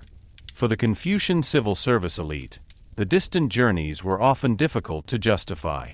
They saw them less as a necessary basis for Chinese security than as an oversized prestige project supported by eunuchs. The court turned more strongly to the country, borders, agriculture, and internal administration. The sea remained important for trade and coastal life, but it was no longer at the center of imperial world politics. This is how the silence of the seas came about. It was not a sudden silence, as if a world were ending in one day. On the contrary, no new large fleets were sent out in the same way. The shipyards lost their former importance. Some of the knowledge was preserved, but the institutional force that had made such trips possible weakened. Documents were less maintained, some records were lost or were later deliberately neglected. The memory of Zheng He remained, but it did not become the basis for continued Chinese expansion by sea. What seemed like the beginning of China's maritime age for a moment turned into an extraordinary episode in retrospect. This development raises one of the most fascinating questions in world history. What would have happened if China had continued its naval voyages? Would the Ming Dynasty have left a lasting mark on the Indian Ocean? Would it have established bases, controlled trade routes, and restricted later European expansion? Would a Chinese naval power in Malacca, Calicut, or Hormuz have opposed the Portuguese, who invaded the Indian Ocean at the end of the 15th century, with a completely different world? Such questions cannot be answered with certainty, but they show how important Zheng He's journeys were. They open up a view of a world in which the course of history was not inevitable. Europe did not necessarily have to become the dominant maritime power. In the early 15th century, China had the means, the experience, and the organization to begin a different maritime future. But history is not only about possibilities, but about decisions. The Ming Dynasty did not opt for permanent maritime expansion outwards. It increasingly decided to secure the interior and land borders. This decision was not irrational. From the Chinese perspective, the greatest existential dangers often lie not in distant ports, but on the northern border. The Mongols and other steppe powers were able to threaten the empire directly. A fleet in the Indian Ocean brought fame, embassies, and prestige, but it did not directly protect the capital from cavalry armies. For civil servants who thought in categories of state stability, this waiting was understandable. Nevertheless, it had long-term consequences. China did not completely withdraw from the sea, but it gave up the chance to consolidate its maritime presence in the form of Zheng He. While China ended its major state expeditions, the world continued to change. Trade in the Indian Ocean remained alive. Malacca continued to grow into an important center. Arab, Indian, Persian, African, and Southeast Asian traders continued their journeys. Local powers rose and fell. Then came the Europeans. When the Portuguese reached the sea route to India with Vasco da Gama around 1498, they did not enter an empty world, but a highly developed trade network. Unlike Zheng He, however, they came with a different logic. They sought not only recognition, but trade advantages, monopolies, military bases, and control over key routes. They built fortresses, used cannons, imposed treaties, and increasingly turned trade into a system of armed enforcement. The Indian Ocean, which Zheng He had touched on as an area of imperial diplomacy and selective demonstrations of power, now gradually became the scene of European expansion. The comparison between Zheng He and the European seafarers shows a deep historical irony. China had the larger fleet, the older administrative tradition, enormous resources, and proven trade contacts. But it used this power differently. The Ming Dynasty wanted symbolic supremacy, secure embassies, and recognition of its order. The Europeans sought more direct economic control and were prepared to establish themselves permanently in foreign trading areas. Zheng He showed power to confirm order. The Portuguese showed power to force trade routes. Both were imperial, but in different ways. One form appeared enormous and withdrew. The other started smaller, but remained persistent and lasting. For Zheng He's personal legacy, this means a special ambivalence. He was one of the greatest seafarers in history, but his achievement did not lead to a lasting Chinese age of oceans. He was a diplomat and admiral who connected distant worlds, but his voyages were not later translated into a continuous maritime strategy.